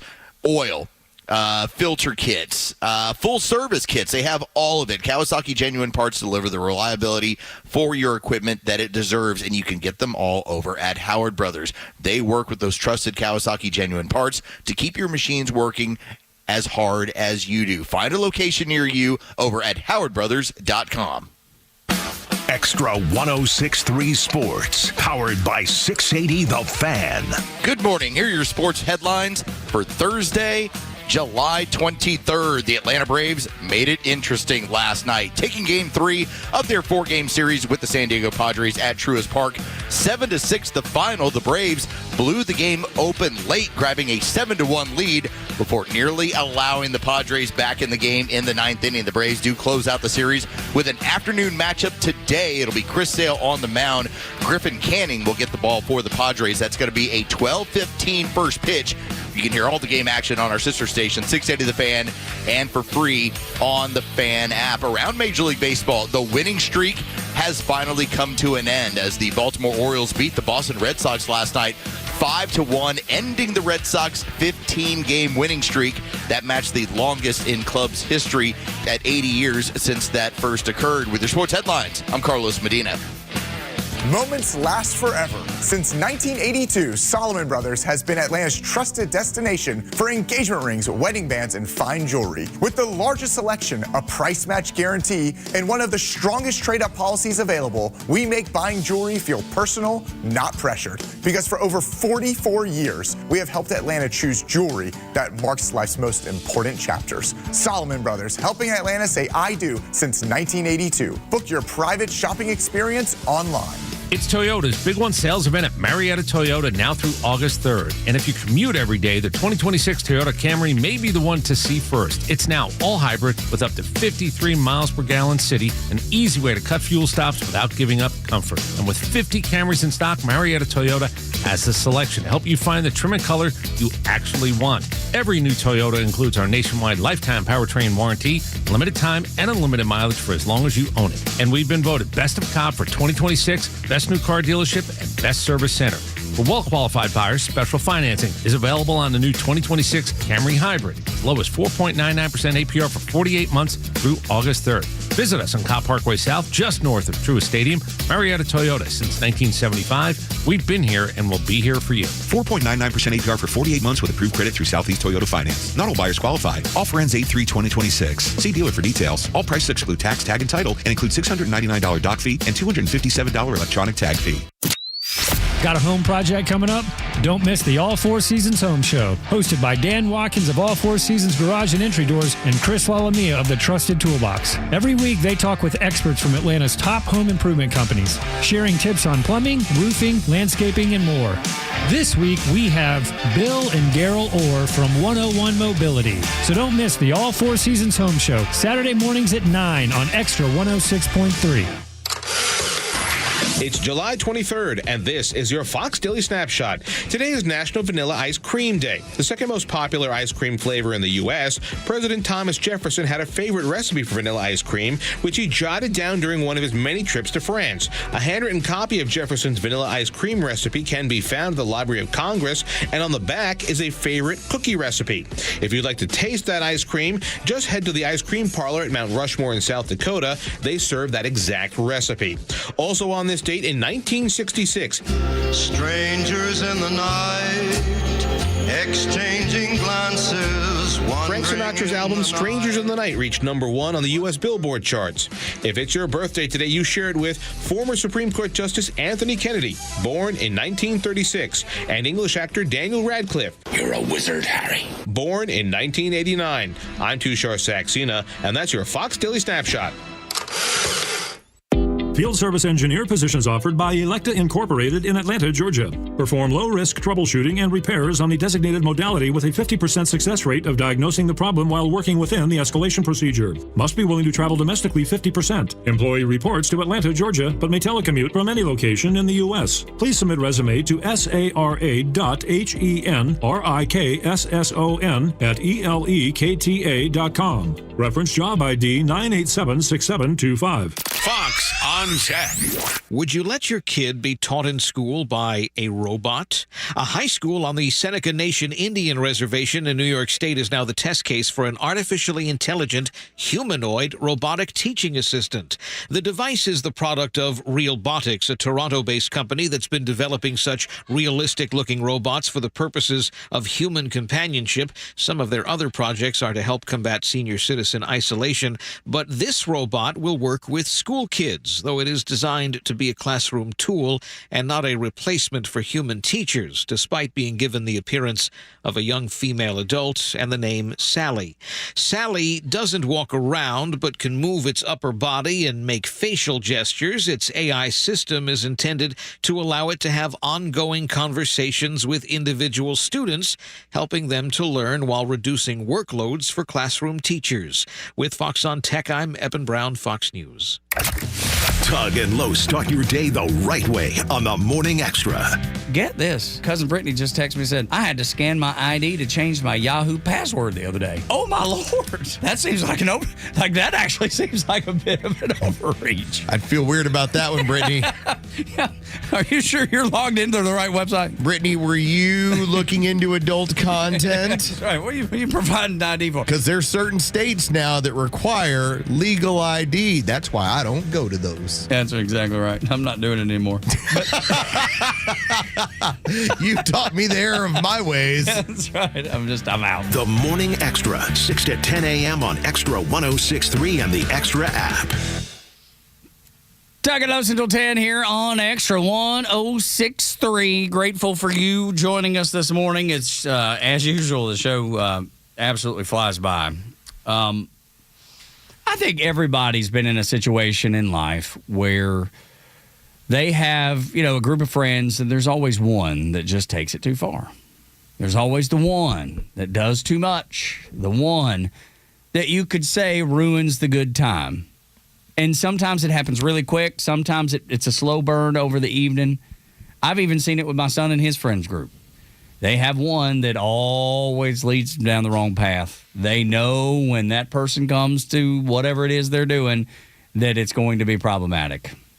And it happens, Los. It happens here, there, and everywhere. Everybody's got that friend.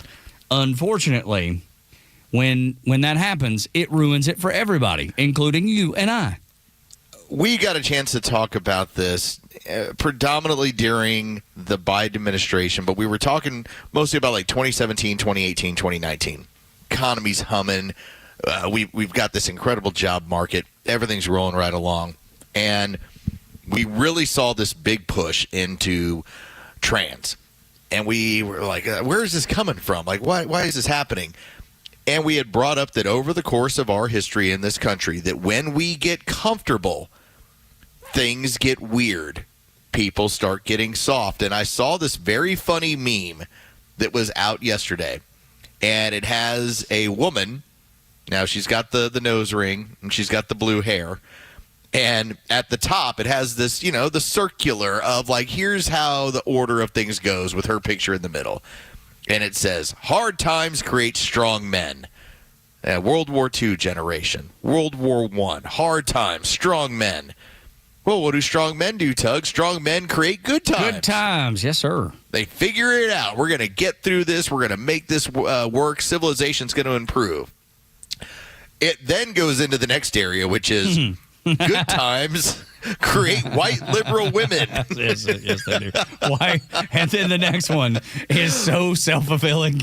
White liberal women create hard times. Yes, they do. And then you're back to the top again, where hard times create strong men. And it's the cycle of life, and we're seeing it. We're in the midst of that cycle. Matter of fact, we had Odie call in, said there was a bunch of DSA idiots on Highway 92 over the 575 in Woodstock overpass, I guess, and distracting drivers. You almost saw a wreck there just because they're acting crazy out there. And I guarantee you, well, probably this woman, I know it's an AI image, but she's quite attractive with the blue hair. There's no blue hairs that look like that. No. And so, but it's those same blue hairs, that used to be like a, thing about old people. Now it's about liberal women. The string of comments, and you can find this over at Planet of Memes, that goes off of just this one meme from yesterday, are hilarious. For instance, there is a man, he's standing in a crowd, he's talking to a blue-haired woman, and he says, "What offends you now?" As she looks at her phone, she says, "They haven't told me yet." It'll be here soon, don't you worry. I'll have the answer right away. But it's so funny that when we create wealth and comfort in this country, that we take our eye off the ball so quickly and start getting into stuff that really doesn't matter, stuff that shouldn't have a place at the table. And then what occurs is when you bring that up, that motherly nature, what in my opinion, what goes on is that these women who, whether they don't believe in motherhood or whatever, is that maternal instinct goes somewhere. And it often goes to, for instance, illegals. It goes to a trans movement. It goes to social. It goes somewhere else. And then they become mama bears over it, where they will fight you to the death over their belief. Yeah, suicidal empathy, as I think what you're describing, and you're right. Yeah. They have to direct it somewhere, so they will do whatever it takes to protect whatever it is, since they don't. And I was reading yesterday, like 1 in 4 women, young women at this point, 1 in 4 are not going to get married, not going to have children, not going to live that part of their life. And that 1 in 4, that 25%, are going to be looking for those issues, just like you described, Los. They're looking for something because their instinct is so natural to do it, so natural to protect, and it doesn't matter what it is. This is also, Tug, where we are going to have a problem that's going to continue. For instance, what occurred in 2007, 2008 has caused a long-term effect within our society. The housing crisis and the market that basically crashed, and the whole derivatives and all the stuff we can get into in the housing crisis. What that did is that caused people to not have kids. They held off for a number of years. And so all those kids that should have been born 2007, 2008, they're supposed to be college freshmen this year. Look around. The colleges are scrambling trying to find kids. Yeah. Like they're offering all sorts of incentives because the regular amount of kids are not there. That's just kind of what has gone on. But what also is happening, and this was from polling that I was seeing earlier this week, right now for young people, young men, the number one, the way that they view life, how things are going to be, is get a job, start a family. Yep, that's right. Number one priority. I see it in my son's friend. He's 22. I see it in my son's friend group all the time. All of them are very open and talk about it. They talk about, hey, when I'm to this point, I want to have this already done. I want to be married, or I want to have stable job, buying a house so I can get married. But they talk about it. I don't remember talking about it like they do when I was their age. Maybe it crossed my mind. I mean, I obviously knew I wanted to have a family. That was natural for me. But I don't remember talking about it quite the way they do. And I think some of that comes off of the exposure they had to Charlie Kirk and why they gravitated to him. Most of it, like 6 of the 8 are dedicated to their faith, go to church on Sundays. If they don't, they're watching it online. They're using the technology to get. I think that's all the Charlie Kirk effect on those young men. All right, so here's the other end of that pancake. Women's number one is abortion. Oh, my God. So everything you just said, Tug, everything you talked about, everything you were pointing out about these young men, and here's what their priority is, and they just want to start a family and get a home, and this is what they want. The corresponding age group, when it comes to women, their number one is abortion. That's unbelievable, dude. So when I tell you that we have a crisis coming, that it's already getting ramped up, our population crisis is going to occur. The left believes they can just fix it with this, bring in a bunch of illegal people. It'll be totally fine. Yeah. But this is part of what's going to happen in our society, that we have shifted. When there's a portion of society that wants to start a family, have children, have that portion of the American dream, and the other end is so extremely different that number one for them is abortion. Oof. I can't imagine that being the one thing, but I know it is. And I'll tell you, I go where I go to the gym. There's a couple of ladies that work out in there, and they're quite a bit older than I am. They're probably at least 20 years older than I am. But they have their little friend group and they work out together. 2 of them are conservative. You can just tell by the conversation. It's not like we get into politics. One of them not. The one of them that's not stopped me one day, and she said, I think I kind of follow your politics. I think I know where you fall on things. And we had a good discussion. And, I was just very respectful. Obviously, there's no... And she stabbed you. Ha! No, she didn't. But what she did say was, the difference, I think, in our politics is, a woman's right to choose is the most important for me. And I was like, wow. And I hadn't even thought about this conversation since it happened until you brought that up. And that womb hasn't been active in 40 years. Dude, but I don't think she has kids anyway. I've never asked. I'm almost positive about that. But that's what she led with. She was trying to get to Trump's tariffs and say that, and tell me that they were damaging to her business and whatever. And I said that, that used to be a Democrat thing, tariffs. And Trump used to be a Democrat. And we kind of talked about it very lightly, very surface, because there was no reason for me to dig deep. But she said the first thing she led with was, I believe in a woman's right to choose. That was the first thing, and it matches up to exactly what you just laid out. It's been shared. It's been impressed upon these women for so long. It's the most important thing, and I'm just so surprised by it. A society that makes it very easy to murder children, that's problematic. And so, as I've pointed out in the past, I prefer the fact the original ruling on Roe v. Wade, that not only the mom, but the state does have an interest in human life. I don't see that there's anything wrong with that. But, hey, if your priority continues to be abortion on demand, well, then you're one of the 10% that you're just kind of a monster. So weird, man. So weird. I just don't understand it. When we come back on Extra 106.3 and get into the 9 o'clock hour, what do you plan to do for America today? Because America needs you to do something. Next on Extra.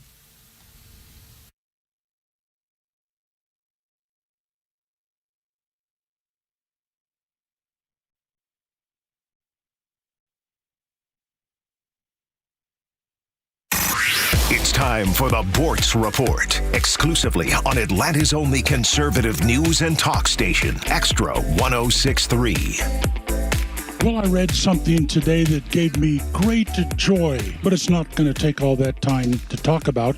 So I'm going to tease you with a word right here, chrysophilia. I'll tell you what chrysophilia means after I relate this good news to you. For about 60 years, tens of thousands of private sector employers prepare a document for the Equal Employment Opportunity Commission, detailing the racial and gender background of every single employee, from the lowest paid to the highest. The EEOC was responsible for ferreting out and dealing with discrimination in the workplace based on race, based on gender, based on age. And they got the statistics from the forced participation of all these employers.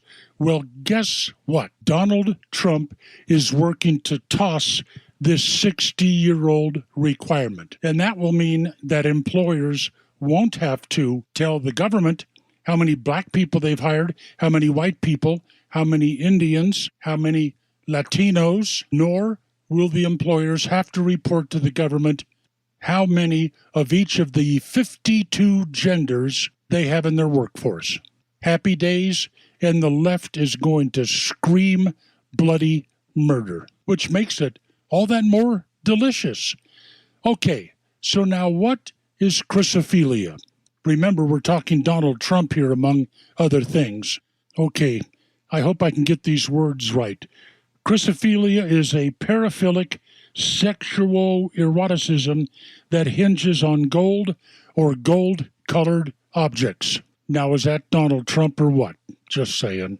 Neil Bortz, Extra 106.3. This is Tom, the Honest Car Guy, and I'm here with Ron. And I'll let Ron tell you a little bit about his experience with us, and not only that, but the differences between a new car dealership and the Honest Car Guy, because there is a difference, with no doc fees and no addendums. It's kind of straightforward. They get to see what we pay for the car, and that's not something you get at a dealership. Usually we're back and forth, and then you get like 1,400 pages of paper. And in this case, we did it all online. I mean, it was like, okay, I don't mind doing paperwork once I know that this is the deal. And you got to see the financing, the numbers up front before you even bought it. You can make that call, and within hours, we can find you the car you want from your home. I mean, I had a customer call me up and say, hey, I bought a car in my pajamas. If I'd have had some, I'd have been wearing them. Friends, if you're in the market for a pre-owned car, truck, or SUV, get an honest car buy from the Honest Car Guy. You pay what we pay, plus an honest fee, and we back that up by giving you the bill of sale. That's our transparency guarantee. Call 844-SHOW-ME-1. That's 844-SHOW-ME,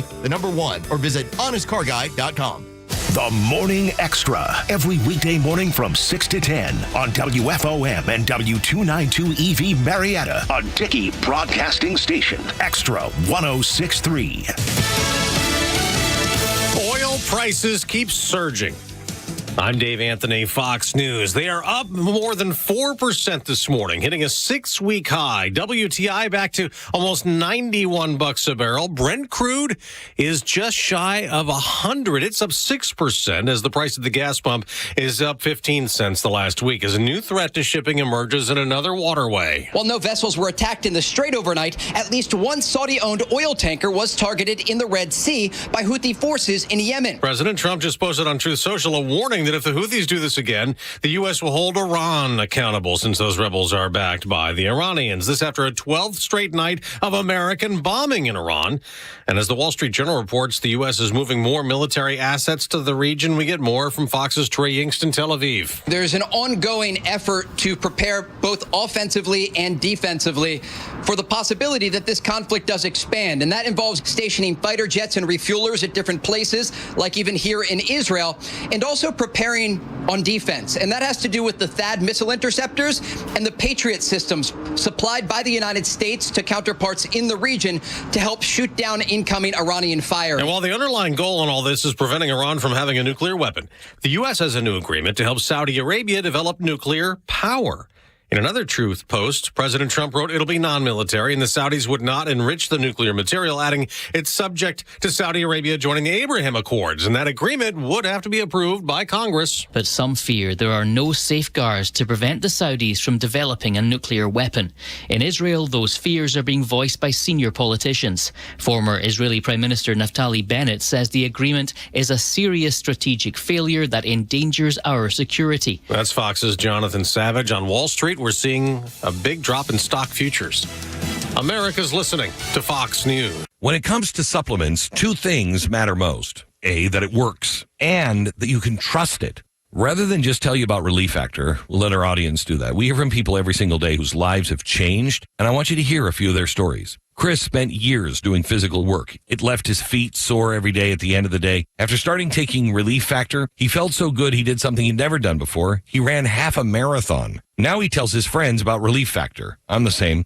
Totally understand how Chris feels because I do it every day. I tell my friends how I was just with somebody that works at the White House and we were talking about Relief Factor. We're both like, is that not an amazing product? And they make it really easy now for you to find out if you can be the next person that's telling us about Relief Factor and how it gave you your life back. 3 weeks, $17.76. Try it. ReliefFactor.com, 800-4RELIEF. You'll connect with their friendly local team, and they'll do everything they can to help. We hope you soon will be sharing your story with us as well. ReliefFactor.com.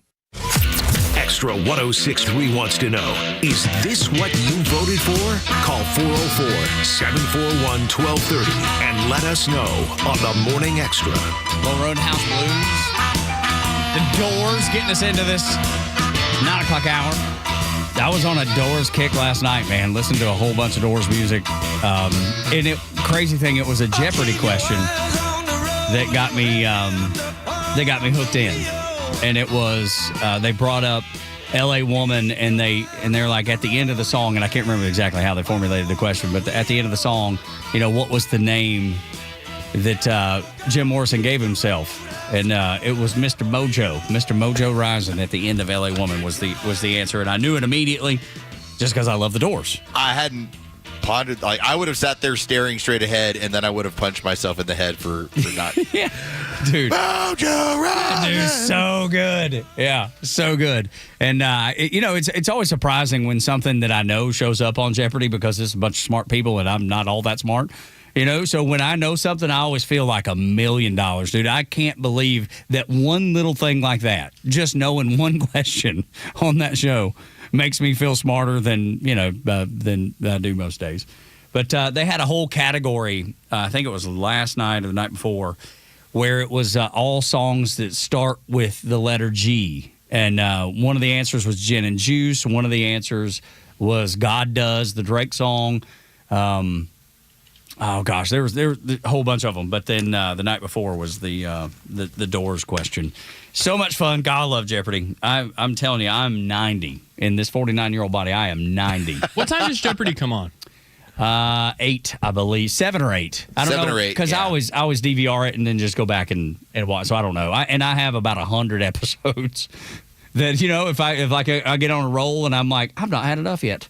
I'll go back and watch another 12 minutes in fast forward. I'm not ready to stop. No, it's right.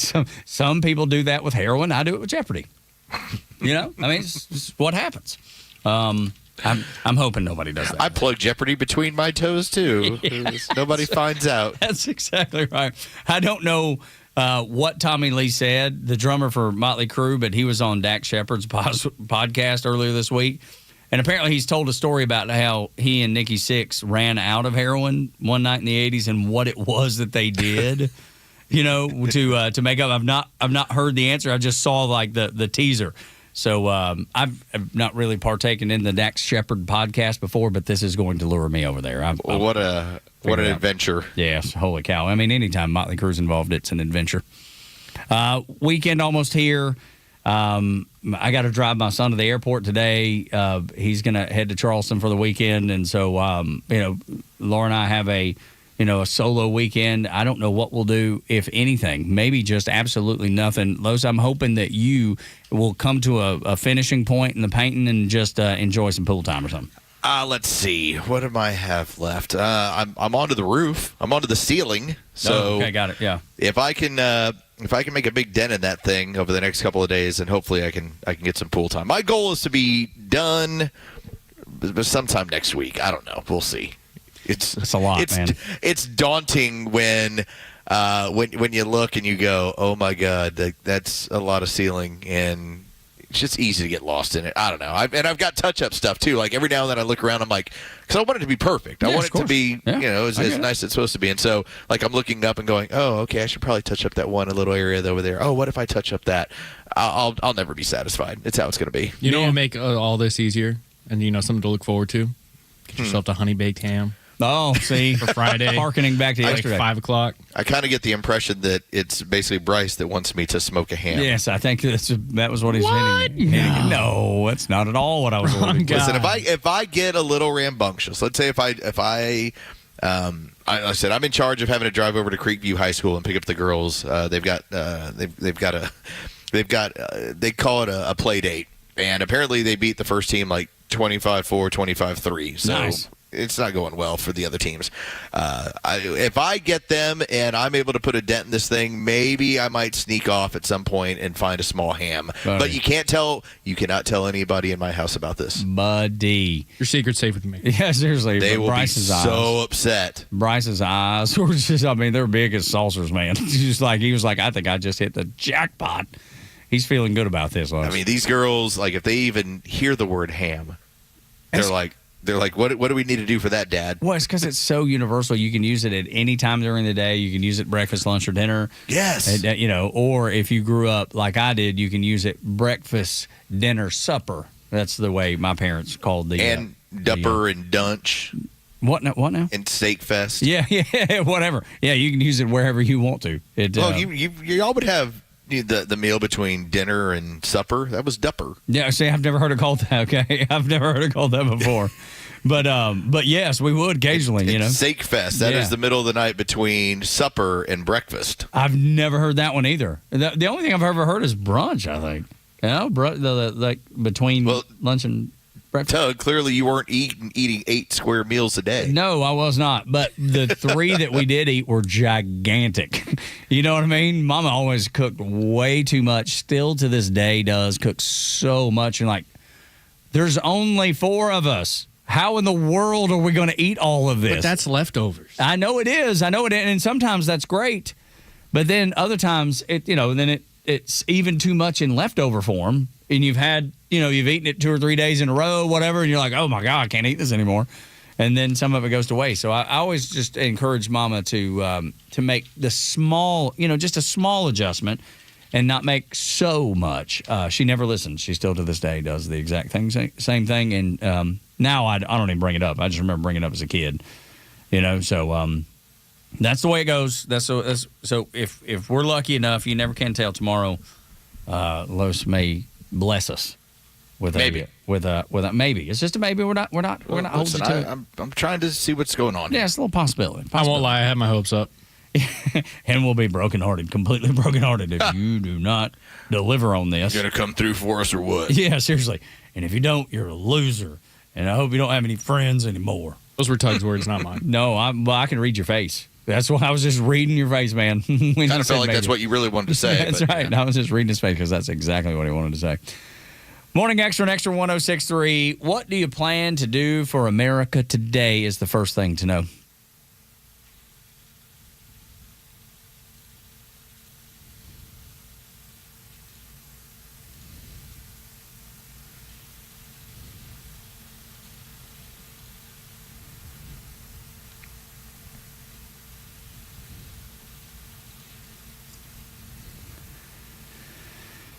Oh, Lord. This is probably going to tug at your heartstrings a little bit because it has been 25 years since 9/11.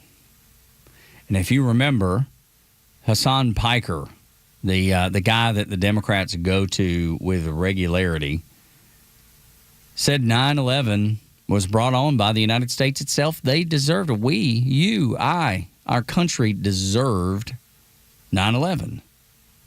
I'm going to play you something that will definitely prove to you that is not the case. And I think you already know that, but I think it's worth revisiting this. These Americans, they did not deserve this. But I hope by playing this, it will lead you to one other conclusion that I'll share after you hear them. Hi, are you there? Jack, pick up, sweetie. Okay, well, I just wanted to tell you I love you. We're having a little problem on the plane. I'm totally fine. I just love you more than anything. Just know that. And, I'm comfortable and I'm okay for now. Just a little problem, so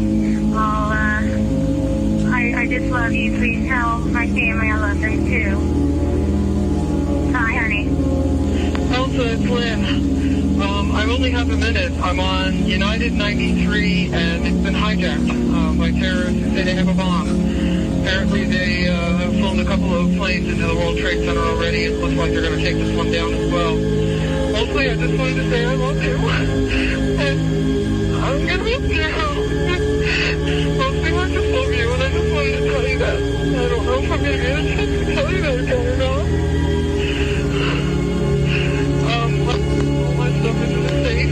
The safe is in my closet in my bedroom. The combination is push deeper there, and then 0913, and then it should, and maybe pound, and then it should unlock. I love you. I hope I can talk to you soon. Bye. Hi, baby. Baby, you have to listen to me carefully. I'm on a plane that's been hijacked. I'm on the plane. I'm calling from the plane. I want to tell you I love you. Please tell my children that I love them very much. And I'm so sorry, babe. I don't know what to say. There's 3 guys. They've hijacked the plane. I'm trying to be calm. We're turned around, and I've heard that there's planes that's been flown into the World Trade Center.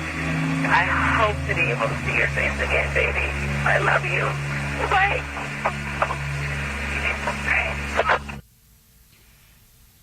That is so moving, knowing that the first 2 were passengers aboard those airlines planes that had been hijacked. The last lady you heard from was Cece Ross Lyles. She was a flight attendant on Flight 93. That was a call to her husband. She said, I'm trying to stay calm, trying to comfort the people on the plane. And you have people like Hassan Piker that said those Americans deserve that. Our country deserved that. And you deserve that. That is the fight of our lifetime. And I say it, and it saddens me to say it, that we've forgotten. We have forgotten. They always said, never forget when you saw those, those strong lights. I think it may be, the 5th anniversary of 9/11, they had the lights that went up in the spots that the World Trade Center stood. And we all had T-shirts that said, never forget. And we've forgotten. Those voices that you heard, they're not with us anymore. When they called their sister or they called their husband. And it makes me go, how did we forget, especially in New York City, where the mayor there is an Islamist who agrees America deserved it. This country deserved it. That's the mayor? That's who they elected? We have forgotten. So my challenge to you is, what are you going to do for America today? And I don't know what that is. I don't even know what it needs to be necessarily. It could be as simple as holding the door for someone or paying it forward by buying lunch. It could be as simple as that. Or is it going and creating a community group that puts flags on veterans' graves?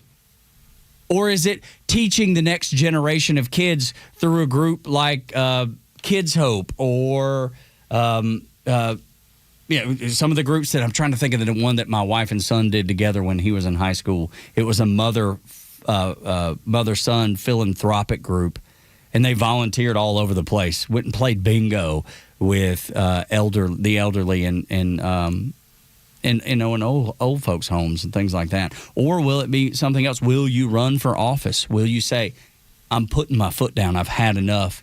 America did not deserve this, and I will not let these people's memory die. I refuse to let it happen. And you run for office, or you help someone get elected. And Los, we've talked about how little it costs, really, in the grand scheme to get somebody elected to a school board or a county commission or a city council. If you get 20 people together that have the same values and they're like, hey, man, we're all throwing in $20 or $100 or whatever, that would make an incredible difference in a campaign for somebody that you support that runs for one of those offices. What will it be that you do for America today? and then again tomorrow and next week and next month to prove to those people that you haven't forgotten. I don't know what it is, Los, but we need to be doing something every day. I want to talk about values because it's been 2 years since Donald Trump appeared on the Joe Rogan podcast. And what occurred was the left asking themselves, where are we going to get our own? These people that draw an audience and then can deliver vote. Like, when are we going to create our own? And it was reminded quite a few times, listen, Joe Rogan was a Bernie Sanders guy. You already had him. It's like, you ran him off. You did this. He's by no means a Republican or conservative, but you already had the guy. So what do we have 2 years later? 2 years later, the left has created somebody who is so comfortable that in March, he talked about how America deserved 9/11 in Hassan Piker, and then followed that up 2 days ago by doing the same thing. And now he's actually has a framed picture in his streaming office that shows the Twin Towers in flames. Okay, we're talking about the difference in values of their values versus our values. It took 2 years, and this is what they gave us. This is their response to our civil dialogue, to us believing in this country, to us wanting to do for one another. Theirs is death, destruction, carnage, and some of the most nasty, mindless thoughts you can possibly come up with. And I feel like we get after the Republican Party a lot, and I think they deserve to be gotten after a lot. But the one thing I can say about Republicans, as milquetoast as some of them are, and as willing to roll over on their values, this is almost embarrassing to say, but it kind of is. At least, at a minimum, they're not saying America deserved the greatest terrorist attack this nation has ever seen. And yet, those on the left, not only do they agree with it, not only do they say that, they talk about it a lot. They're not running from it. They're not hiding from it. They're not fearful of what you think about it. Well, these are the people that developed even the idea that on TikTok, at one point they started sharing what they thought were letters of Osama bin Laden. And these people actually thought to themselves, yeah, he was justified in doing all of this. Sure. I can understand why he would do that. Like, really, fake letters? Is that how easy it is? But that's kind of how it goes. It does, and that's where I credit the audience that we have on a regular basis. It takes time, not a ton of time, but it takes time to know what's going on, to be ready for the discussion, ready for the debate. What I feel we see quite often, and people that even do this professionally, they're not willing to take the time to be educated on any of this stuff. It's just emotional. Here's what I think. Here's how I feel about it. Yeah. And so when you spend time with us, it's because we want to have that dialogue. We want to have that conversation. We want to have that information and go through this sort of stuff. There are people that would much sooner turn on Hassan Piker for 5 minutes and go, tell me what I should be mad about or how I should feel, or tell me why we deserved it. If you're always mad, you're wrong. Yep. It's as simple as that. If your politics say you should be pissed off at somebody or something every day, get away from those politics. It's not good for your mental health. It's not good for your physical health.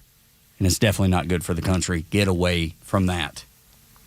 And look, even if it's the politics that we talk about and you agree, but it gets you so spun up and you get so angry that you can't turn it off, don't even listen to us. Get away. It's not good for you. Is it good to talk about? Yes, but if you can't let it go and focus on something positive for the rest of the day, then don't even spend time with us. Well, don't listen to Tug. You can listen to me. That's right. Well, I'm just saying. Tune Tug out. No, I'm just saying if it makes you that angry, if you can't put it down. Well, then tune Tug out and you can hang with me. That's right. There you go. I just want you to be in a good place. Just check out Mentally on Tug, and I'll be here for you. Yeah, that's right. If it makes you that angry, good Lord, put it down. And find you a Bible, find you a church, find you something that you can put your energy toward. You take that Jeopardy, you plug it right in between your toes, baby. That's right, like I do every night as best I can. Next on Extra 106.3, why did the federal government stand down at the border when one man was trying to come across, and he was a man that we needed some answers from. Next on Extra.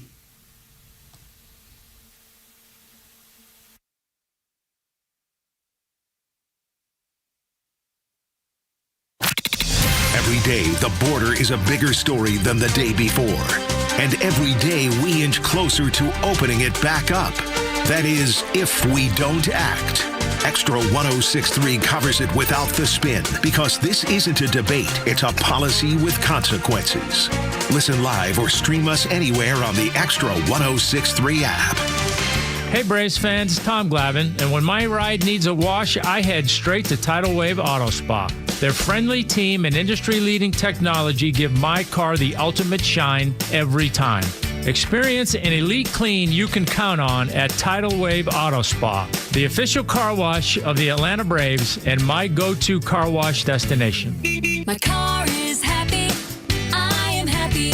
Tidal Wave Auto Spa. The summer's got you thinking about hitting the road, and with back to school right around the corner, you need a vehicle built for the road and safe enough for the family. And Subaru of Gwinnett has it for you. Like the 2026 Subaru Outback, which will take you as far as you want to explore with standard symmetrical all-wheel drive, plus up to 32 miles per gallon. And if you're up for adventure, it'll get you off the beaten path with up to 9.5 inches of ground clearance, more than the Honda CR-V or Toyota RAV4, or the 2026 Subaru Forester, the SUV for all you love.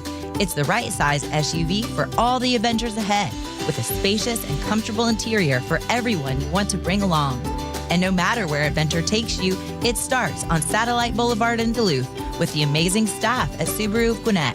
They'll help you find the Subaru that you'll love and be there every step of the way for everything you need. Start your shopping online at SubaruofGwinnett.com. I'm 8th generation watermelon farmer and NASCAR driver Ross Chastain. A smart melon will tell you that speeding should be left on the track. Even though my friends and I make race day exciting, speeding on our roads and highways is always dangerous. And just one mistake behind the wheel can come at a terrible cost. So leave the speed to a racing professional like me, because that's using your melon. Sponsored by the Governor's Office of Highway Safety. Step right up, America. Got equipment to sell or looking for something ready to work? PurpleWave.com. At Purple Wave Auction, it's as easy as it gets. Easy to sell, easy to buy. Construction, ag, fleet, and government equipment. All no reserve, all online. Register for free. No reserve. Don't wait. Get swinging over to PurpleWave.com. PurpleWave.com. The stories that matter to you. These are your Georgia headlines. It's Thursday, July 23rd, and here are your headlines. A new Fox News poll shows Democrats leading Republicans by 7 points on the generic House ballot ahead of the November elections. President Trump's approval rating remains at 39%, while most voters say the economy is in poor shape and inflation continues to cause financial hardship. The poll also found a majority of voters want major changes in the government. City of Atlanta says AI is helping reduce potholes, with officials saying a new mapping technology has cut down potholes downtown by 60% since 2024 by identifying road damage before it gets worse. And finally, President Trump visited Wheeler High School in Cobb County yesterday to promote his new Trump Account Saving Program. The president said nearly $1.5 billion had already been deposited into the accounts since the program launched earlier this year. Expect a cloudy day across the metro area with a high of 88 and a low of 73. Direction 106.3 headlines. I'm Bryce Colbert. Tug and Los until 10 on Extra 106.3. There are times, Los, when the federal government will do something that'll make you scratch your head. Or maybe it's all the time. They'll do something to make you scratch your head. But this one is one of those where you're like, oh, I think there's more to this than maybe meets the eye. There's more to this decision that the federal government made about one man that maybe people realize. The FBI and Border Enforcement, they were told to stand down. They were told, no, don't you mess with this one guy, Los, and this guy needed to be messed with. So we'll get to it in just a second here on Extra 106.3. Just the fact that the FBI border enforcement stood down on a particular guy that had lots of connections to the Biden campaign, lots of connections to the things happening in Ukraine. You know, a lot of the stuff overlaps. It does over and over and over again. Before we get to that, then we'll go back. I want to play you one piece of audio from a co-chair of the DSA. This woman is the type of person that will tell you, well, no, of course we never endorse violence. we never do that. I'll play this for you quick, and then we'll get back to the FBI border enforcement shutting down on one specific person and why they might have done that. I'll play this for you first, though. This woman's name is Grace Mauser. Now, she says, no, we would never endorse violence. Listen. Yeah, kill them. Kill those motherfuckers and murder those motherfuckers in the street. Let the streets soak in their red capitalist blood. He also just started displaying a newspaper from September 12th, 2001, in the background of his stream showing the Twin Towers engulfed in flames. So as one of the loudest pro-DSA voices, is this something that your movement represents? Hassan is a shock jock, and he is a very successful one that has brought a lot of young people who are disaffected, who spend a lot of time online, into a movement that actually connects them with their politics and with real action that they can take at the ballot box and talking to their neighbors. So I'm not in the business of defending the views of every single one of our 120,000 members, but I think he's speaking to a real anger that people feel, and that we are turning into something that is a democratic revolution. And I want to emphasize the democratic aspect. We in no way endorse any sort of violent overthrow, and we are winning at the ballot box because of the vision that we have put forward. So just to follow up on that, as a DSA co-chair with one of your top surrogates, Hassan Piker, who is at all of the parties when your candidates win, he's been campaigning in Michigan for your Senate candidate. You can't just say what he said about murdering capitalists and watching their blood run in the streets is wrong and not part of what DSA stands for? I mean, I just said we would never endorse violence. But particularly him and what he has said about this and murdering capitalists, millions of Americans who believe in capitalism across the country. I'm pretty sure I very clearly answered your question. We would never endorse. It's a yes endorse. or no question. What is the question? If I endorse what he said? Do you endorse what he said? Okay, great. He's endorsing violence, but it's also a shock jock. And I think you're plenty familiar with the role those play in the media ecosystem. So he's endorsing violence, but he's still welcome to campaign with your candidates in races across the country. We really value the platform that he brings and the viewers that he brings, yes, and the anger that he speaks to, and he turns that into something productive. It doesn't sound all that productive. Kill these MFers, let their capitalist blood run in the streets. No, we don't endorse violence. What? What would make you think that, Los?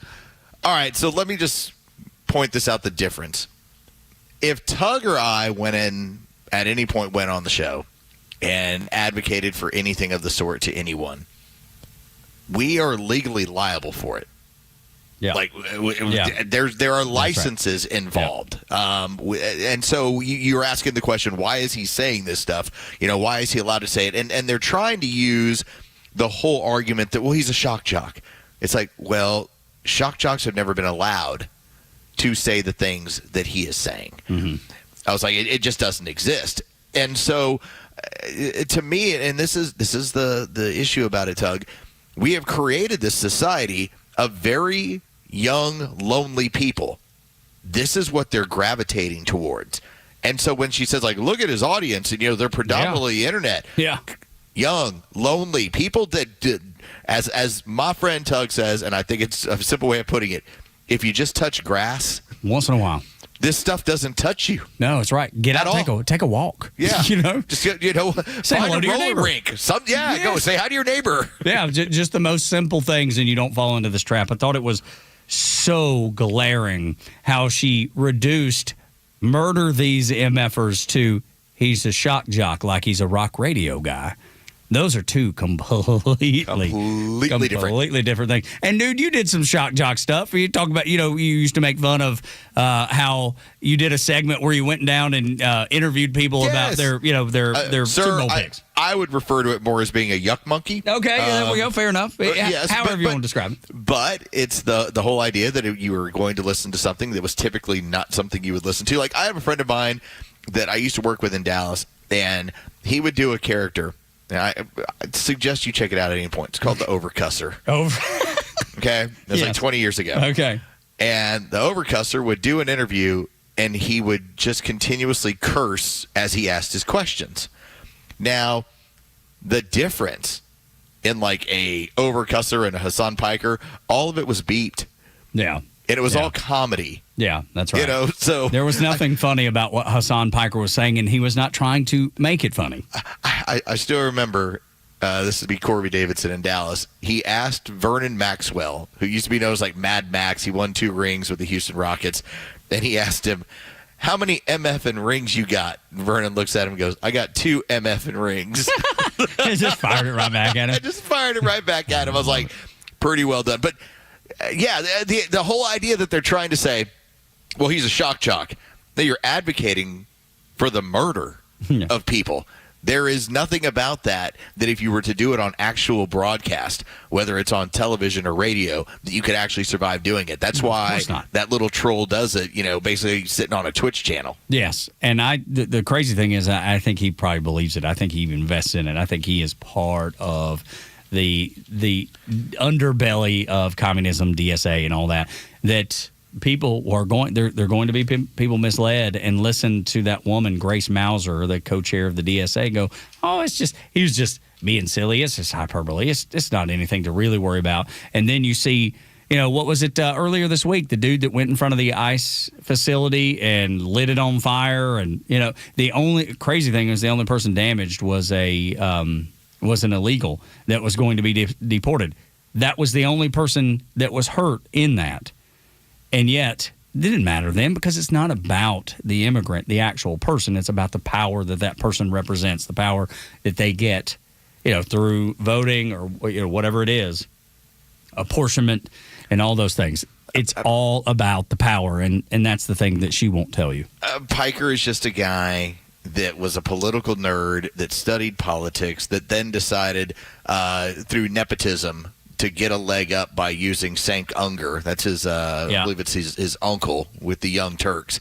And then decided, I'm going to prey on this growing class of young and sad and lonely people. And I'm going to do it using Twitch so I can say whatever I want. And get away with it. Nobody will say a word. Nobody can say a word. Morning Extra on Extra 106.3. The person that came to the border and had a lot to do with COVID and a lot to do with connections all over the Biden administration, they were the federal government was supposed to stop him, and yet they didn't for some reason, Los. What a strange story. And we have the documents now. Bill Maloogian from Fox News, just that. One of the last journalists we have, right? Mm-hmm. I mean, Maloogian's just like, I'll show it to you. Yeah. You want to see it? I'll show it to you. You want to know what the border is? I'll show it to you. He's not going to throw his opinion in there. I'm going to show it to you. And in this case, what we have is a document. Now, this found its way over to Rand Paul's desk because Rand Paul, God bless him, still has not given up on how COVID was created by us in a lab in China, in Wuhan. We facilitated it. We paid for it. We made all this stuff happen. And then we profiteered off it because the mutation that you needed a patent on, we happened to hold it in terms of an American government. I can give you some of that data, too. But when you talk about the person that helped facilitate all of this through Anthony Fauci, the trail of dollars goes to EcoHealth Alliance and Peter Daszak. And that's where the origins of all this comes. The money goes through the federal government, through Fauci, through his department, finds its way over to Peter Daszak at EcoHealth Alliance. Now the money finds its way over to China, and this is how you end up with all this stuff. Well, At the time, we now have it, Customs and Border Protection wanted to stop, search, and question Daszak when he was coming back in. In this case, he was coming through China. He was landing at the JFK airport in New York in 2021. And what occurred? By the way, this is the Biden administration. What occurred? The FBI told them all to stand down. You had Customs and Border Patrol said he was a person of, quote, extremely high person of interest. And they plan to search his electronic devices as well to get to the bottom of what has this guy been involved in. We're hot on the trail of where this thing originated from. And the FBI stood down. The FBI told him, stand down. Do not mess with him. We are protecting him at all costs because he may be the linchpin that spills all the beans. He may be the person that's the go-between on every one of these deals. And the corruption in the Biden White House is highlighted again, just once again. It's unreal how much corruption was going on, with companies and people like Peter Daszak, man. It's nonstop, and it's not every day. It seems like there's something new. You know why I will tell you that it was stand down, he's part of an operation? Because the guy's never been in handcuffs. Yeah, right, and won't be. The guy's never been dragged. Yeah. God bless Rand Paul, but it ain't going to happen, Rand. I hate to be the one to break it to him, but it ain't going to happen. Dude, none of these people are going to be held responsible ever. Never. They're never going to be held responsible ever, ever, ever. And if you think they are, I'm so sorry.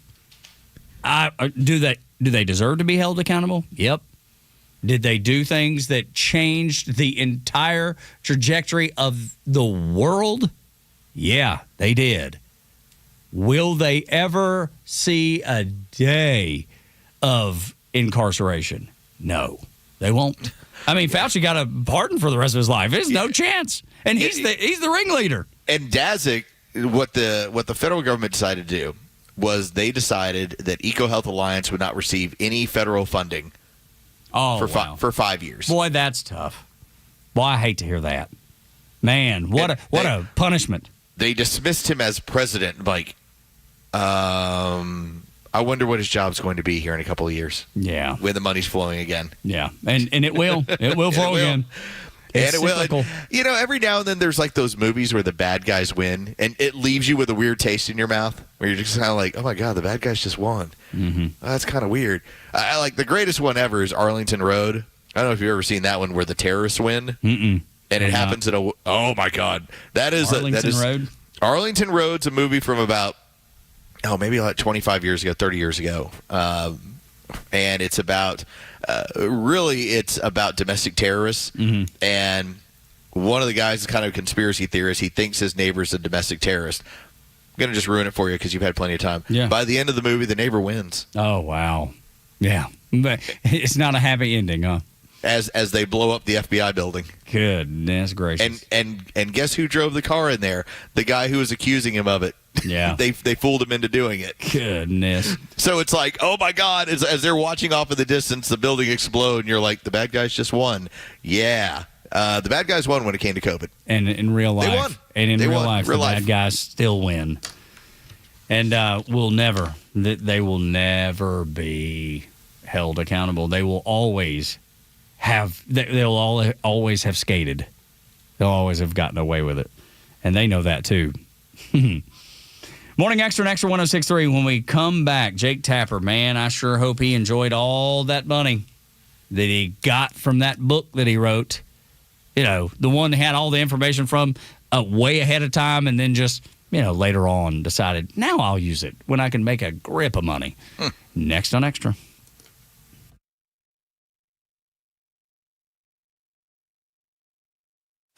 Extra 106.3 Sports, powered by 680 The Fan. Good morning. Here are your sports headlines for Thursday, July 23rd. The Atlanta Braves made it interesting last night, taking Game 3 of their 4-game series with the San Diego Padres at Truist Park. 7-6 the final. The Braves blew the game open late, grabbing a 7-1 lead before nearly allowing the Padres back in the game in the 9th inning. The Braves do close out the series with an afternoon matchup today. It'll be Chris Sale on the mound. Griffin Canning will get the ball for the Padres. That's going to be a 12:15 first pitch You can hear all the game action on our sister station, 680 The Fan, and for free on the Fan app. Around Major League Baseball, the winning streak has finally come to an end as the Baltimore Orioles beat the Boston Red Sox last night 5-1, ending the Red Sox 15-game winning streak that matched the longest in club's history at 80 years since that first occurred. With your sports headlines, I'm Carlos Medina.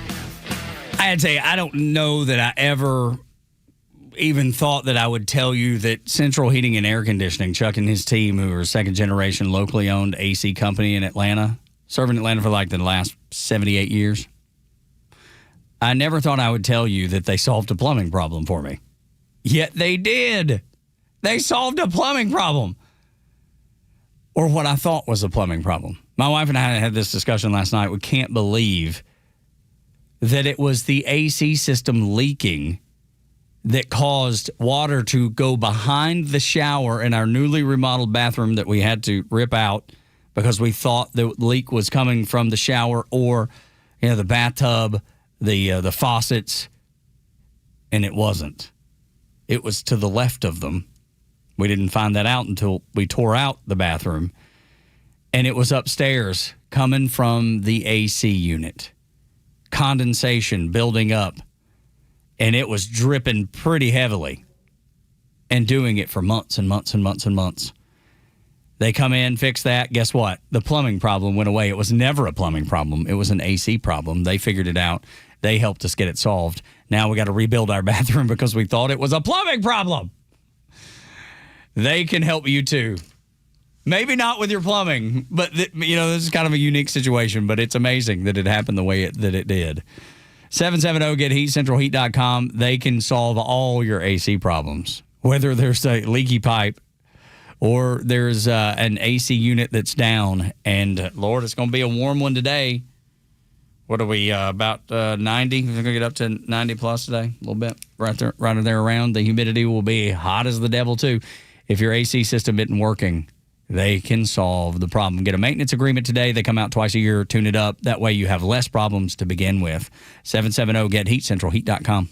What a season. The boys are giving us plenty to celebrate, but if you've celebrated a little too hard after a win and ended up in jail, you need A Second Chance bail bonds. We handle bonds from the stadium to the city, and in most cases, we can have you or your loved one out in a matter of hours. A Second Chance. It's better to know us and not need us than need us and not know us. Call A Second Chance 24/7 at 404-BAIL-OUT. That's 404-BAIL-OUT. Or online at atlbail.com. Company Wholesale Landscape Supply is here for you. We've been family owned and operated for more than 75 years, and we just opened our 11th location in Canton, Georgia. We are proud to provide all your wholesale irrigation, nursery, and landscape supply needs. We are partnered with Keystone Hardscape to offer a wide variety of products to enhance any outdoor living space. Here at Stovall, we have it all. Check us out at StovallInc.com or visit any of our convenient locations throughout North Georgia.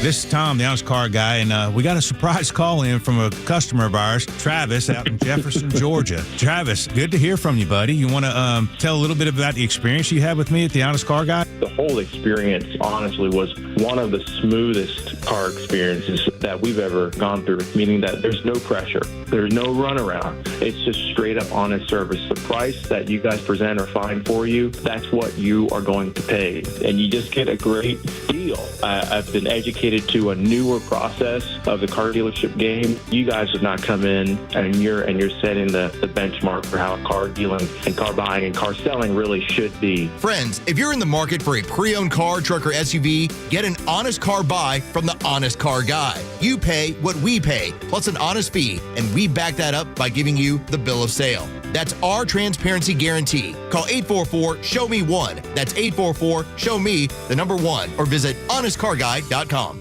Hey, John, why so glum? I just got let go. The company's downsizing. This is the third time in the last 2 years. I'm done with this. Have you thought about My Computer Career? I've heard they can train you for a career in IT in just a few months, including cybersecurity and the basics of AI. And you don't need prior training or experience. Now that's a recession-resistant career. Wow, thanks. I'll check them out. Go to mycomputercareer.edu and take the free career evaluation. mycomputercareer.edu, an Elite CompTIA certification partner. Financial aid is available to those who qualify, including VA benefits. The IRS finally caught up with Louie. I hadn't paid my taxes in 8 years. I owe the IRS a lot of money. Louie was in deep trouble. We're going to take your house, put a lien on your bank account, garnish your pay. They don't care. They're going to take your paycheck. Louie found out about Optima Tax Relief, the leading tax resolution firm. A-plus rated by the Better Business Bureau, they've resolved over $3 billion for their clients. Optima Tax, they helped me. They calmed me down. They made me feel comfortable, and I trust them. Louie has a lot to be thankful for. I don't owe the IRS anymore, and I'm able to live a comfortable life, a lot better life. It was because of Optima Tax. For tax help you can trust, call Optima now for a free consultation. Take it from Louie. If you owe the IRS, don't go it alone. Give Optima Tax a call. They can help you. Call 800-343-6460. 800-343-6460. 800-343-6460. Optima Tax Relief. Testimonial from an actual client. Some restrictions apply. For complete details, please visit OptimaTaxRelief.com. Your life isn't one size fits all. So why would your bank be? At Truist, you get a caring and knowledgeable team that really understands you. You get real talk about real life, tools that help keep you informed, and a plan that keeps you ready so you're confident no matter what comes your way. And when all that comes together, it makes you feel unstoppable. Get started today at Truist.com. Truist Bank. Member FDIC. Be what you are. Don't have parades. We don't need a gay pride month. Just be what you are and let other people be what they are and don't make a big deal out of it, please. Catch Neil's commentary every day on Xtra 106.3 and the Xtra app. Tug and Los until 10 here on Xtra 106.3. Been a great show today. It's been so awesome to have you part of it. You're always welcome, 404-741-1230. Make sure you share the show with others that might enjoy it. No matter how you listen, 106.3 FM, 1230 AM extras on the YouTube channel. Appreciate y'all being here. And or if you listen on the Xtra 106.3 app, where all the podcasts live, every show will be streamed right there, and you can listen to it at your convenience whenever you want to. So we appreciate you. Please share the show with somebody that might enjoy it just like you do. Or we'll hate listen, either way. Yeah, well, exactly. Maybe that way, too. Either way. Yeah, I mean, either way is fine. I prefer, if I'm getting my druthers, I'd rather have somebody that, that enjoys. That wants the fanny pack, the yard sign, and the Tug Coward experience, the handshake and the high five. All that, man. All that. Just that is good, fun-loving, and loves America. That's who I would prefer. But if it's somebody that just despises us and hates our guts, then they're welcome to. I'm telling you, I'm looking around, and I'm thinking to myself, man, the weather might hold out a little bit. There might be some ham. I don't know. Yes. Boy, that would be nice. Future ham. Now here's the challenge. I would probably, it'd be better if I did it at night. Mm-hmm. So that you bring a warm ham in. Yeah. Because otherwise, then I got to cool it off, and then we got to heat it up. And I don't know how our coworkers will feel about heating up a ham in the microwave. Oh, I think it'd be just fine. They'll deal with it. Yeah, it's not fish. They'll deal with it. Ham smells good. I don't know. Yeah, I mean, I can't imagine that one being problematic. Fish does stink, and I love fish, and I'll even reheat it occasionally at home, but I turn on the fan and open the window, making sure that the odor doesn't, permeate through the house. And, in our old building, there were people that would just reheat seafood, and it was so gross and stunk so bad. And but I think ham is very different than that. I don't think those are comparable. Cold ham also is not bad. Yeah, that's the other thing. Cold ham is not bad. All right, so then the next question. Am I glazing this thing or not? Man, I'm fine with it either way. Is the Pope Catholic? Yes, he is. All right. Then there you go. I just wanted to know. Yeah. I'm just trying to get some rules of the road here. Yeah, look, I'm fine with it, okay? I'm fine with anything. However you want to make it. Yeah, whatever's easiest. Just do it that way. I might bring out a little ham, glazed ham. A little. I'll be here. But here's the one caveat, and it'll be the most unprofessional thing. You have to eat it during the break, and whatever you haven't finished, as we get into the segment. You just have to do it while we're on the air. Okay, just. I got one more piece. Los, I've been trying to tell you about these communists. Communists hate ham. And they hate fun and all those things. Well, listen, at least you can fight off as far as the Islam portion. You can do it with your ham. Yeah, your ham battle. That's right. Because they would be ready to probably burn the building down over They'd be that. like, oh my God, is he eating ham? He's burned that building down. What an animal. Just another reason to burn the building down. Add that one to the list of all the other things that we hate about him. I can hear it now. Tomorrow just got so much better. Yeah, it did. Absolutely. It's Friday, too. Come on. Man, it's Friday and M with a Friday ham? Dude, this needs to be a regular thing. No. He's putting his foot down. He's like, I'll do it once in a while. I'm not doing it every Friday. Sounds like a lot of work. Yeah, it does. And at least a ham is easy to smoke. This isn't, as I talked about ribs. Yeah. Or a brisket. Oh my God! Oh, I love brisket too. It's great if you can do it right. I just don't have the patience and the confidence, because you have to have both, because you got to get through the stall period, and you don't know how long the stall period's going to last. It could be 30 minutes, could be 4 hours, and you just have to wait. Help me understand the stall period. So based on the composition of the meat, the stall period basically refers to every brisket will hit a point where the temperature doesn't heat up any longer. Mm-hmm. It just sits there. Okay. And so you just have to wait. You just have to, and depending, on what you're doing, like for instance, if you've got, let's say you've got a pork butt, or obviously a brisket, but like a roast, a chuck roast. Yeah. Any one of them is going to have a stall period. Okay. And I did not know that. And what it'll do is you will be monitoring the internal temperature, and you're like, man, it's getting closer. Okay, it's getting to the point where I'm getting ready to do the next step, and it'll stall, and it won't move, and it could be hours. What is the indication when the stall period is over? Is there does something happen that makes it obvious? That's where the case, in this case, you have to keep a temperature gauge on it, a meat thermometer or anything else, because every piece of meat is different because they're all composed differently, and so it's how the fibers within the meat, sometimes how they react to the moisture and the heat, and the pressure, and so some of them just stop. Okay. And your stall and the goal about the stall period, and this is why it takes more time, you have to monitor the meat, because you can't adjust the temperature. You've got to just let it go. Yeah. But once it gets through the stall, now you've got to jump to the next part. So it's not one of those things you can just go take a nap. Yeah, right. Yeah, because then you get out there and you just burn it all. You're like, oh my God! I thought it was the stall period. Now it's the burn period. That's why it's confidence along with the patience in order to do it the right way. I don't have any of that. I don't have. I'm not good at them. I'm good at other stuff. I am not good when it comes to briskets or pork butts. God, I do love brisket and I love pork butt. I just barbecue, just any of that stuff. Just smoked meats are so delicious. They're my friend. I mean, I would like to get those for Christmas.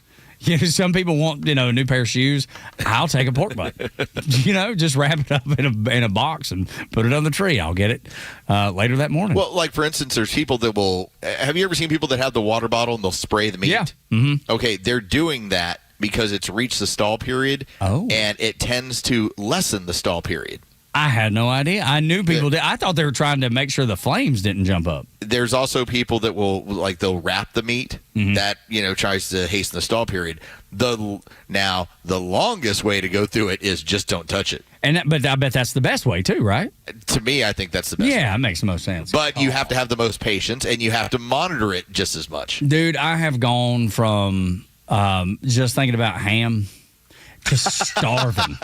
Dude, I'm about to eat my wallet. I'm going to eat my shoe. That's exactly right, dude. I don't know what it is, man. You start talking about food, and I turn into, the Cookie Monster. I just can't. I just want to eat it all. I think if you've got kind of a passion for trying to do this stuff the right way, It makes it really easy when you start listening to people and you're like, oh, man, that's making me hungry. I don't have a passion for it. I have a passion for eating it. Well, no, that's fine. You have a passion for I'm just saying, when people start describing the process to you. Yeah.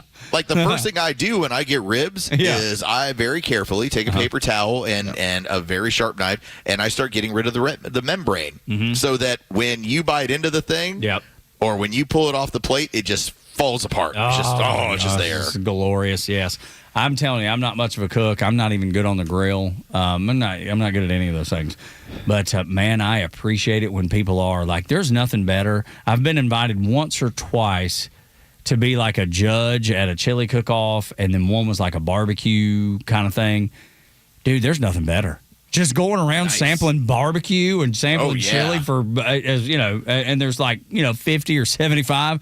Count me in. This is my day? You're having me do okay. What? Hey, well, thank you for the invite. Man, this is the greatest thing that's ever happened to me. I did the chili cook-off over at the fire department in Alpharetta, right there off Webb Bridge. They had all the different firehouses, had somebody cook up chili, and man, went in there and tried. And this has probably been 5 or 6 years ago now, but I'm telling you, I had never been so happy in my life. Got home, my belly was full. I mean, there were some beans in there, so, occasionally my wife's like, "You're so gross." I did the same thing in Tucker. They had their chili cook-off, and I was one of the judges, and that was a wonderful day in a young man's life. It is so glorious. That's something else we need to do. Man, I don't know. We need to do a Morning Extra just cookout one day. You know what I mean? In the parking lot somewhere? You just go at the deck, like on a day game. Go in the deck. Go on the orange deck, and just set up a grill and just go to town and invite people. We'll be in so much trouble for that. I know, but it'd be so much fun. Worth it. It would be so worth it. I think so, too. Maybe we need to do something more organized than that, but I kind of think the rebellious cookout is the one we should, because it's so, I don't know that we're rebellious by nature, truly. We're Team Rebellion. We're here to cook out. That's right. On your deck without your permission. Take that. It's one of those, just do it and ask for forgiveness. Yeah, that's what it feels like to me, too. I don't know. There's something there. All right. Appreciate you being here. Grateful for you. And we're going to turn you over to the Glenn Beck program, Clay Travis and Buck Sexton from noon until 3. And then the local afternoon show back in studio after being at Shuck and Shack yesterday in downtown Alpharetta. The Kimmer Show here. Oh, my God. Oh, my God. It's introspective, Kimmer. Oh, my gosh. Dude, you know what's crazy about it? I thought that was really you. I didn't realize that was recording you. I was like, wow, he sounds just like he did I'm going to go pick up some kids. I'll talk to y'all tomorrow. All right, see you at the studio. Los got to go. I got to go. Y'all come back now, yeah.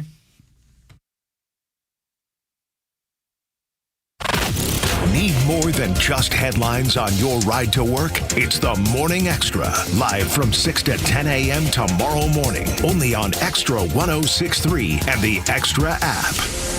Your yard. It stresses you out between the watering, the seeding, the weeding, and mowing. And no matter what you do, you're never satisfied. Have you thought about artificial turf? It's low maintenance, pet friendly, and looks amazing all year round. ATL Turf Co. is Atlanta's top choice for artificial grass installation. Let them build you a custom golf or putting green, outdoor kitchen, or pool deck. They even specialize in custom concrete and stonework. Schedule your free in-home consultation today at atlturfco.com. That's atlturfco.com. The Kimmer Show is live on your ride home on WFOM and W292 EV Marietta on Dickey Broadcasting Station, Extra 106.3. A new warning to Iran. I'm Dave Anthony, Fox News. President Trump posted on Truth Social a short time ago that the U.S. will impose major military punishment if the Iran-backed Houthi rebels keep attacking ships in another waterway. If Houthi forces attack additional vessels, that both Iran and the Houthis will pay a heavy price. This does come after reports indicate 2 Saudi-linked oil tankers were targeted near the Red Sea by this proxy group in Yemen. It also follows the 12th straight night of U.S. strikes against Iran. According to CENTCOM, the strikes focused on degrading Iran's ability to threaten vessels in the Strait of Hormuz. Fox's Trey Yingst in Tel Aviv. Oil prices keep surging back up. WTI up more than 5%. It's over $91 a barrel, now 92. Brent crude is rising 6%. It's $100 again. And the gas pump price up 15 cents in the last week. And while the Iran conflict's all about preventing them from getting nuclear weapons, the U.S. has worked out a deal with Saudi Arabia that Congress would have to approve to help the Saudis build a nuclear power program. On Truth Social, President Trump revealed a previously unknown condition to a landmark agreement announced yesterday. He says American help for a Saudi civilian nuclear program is totally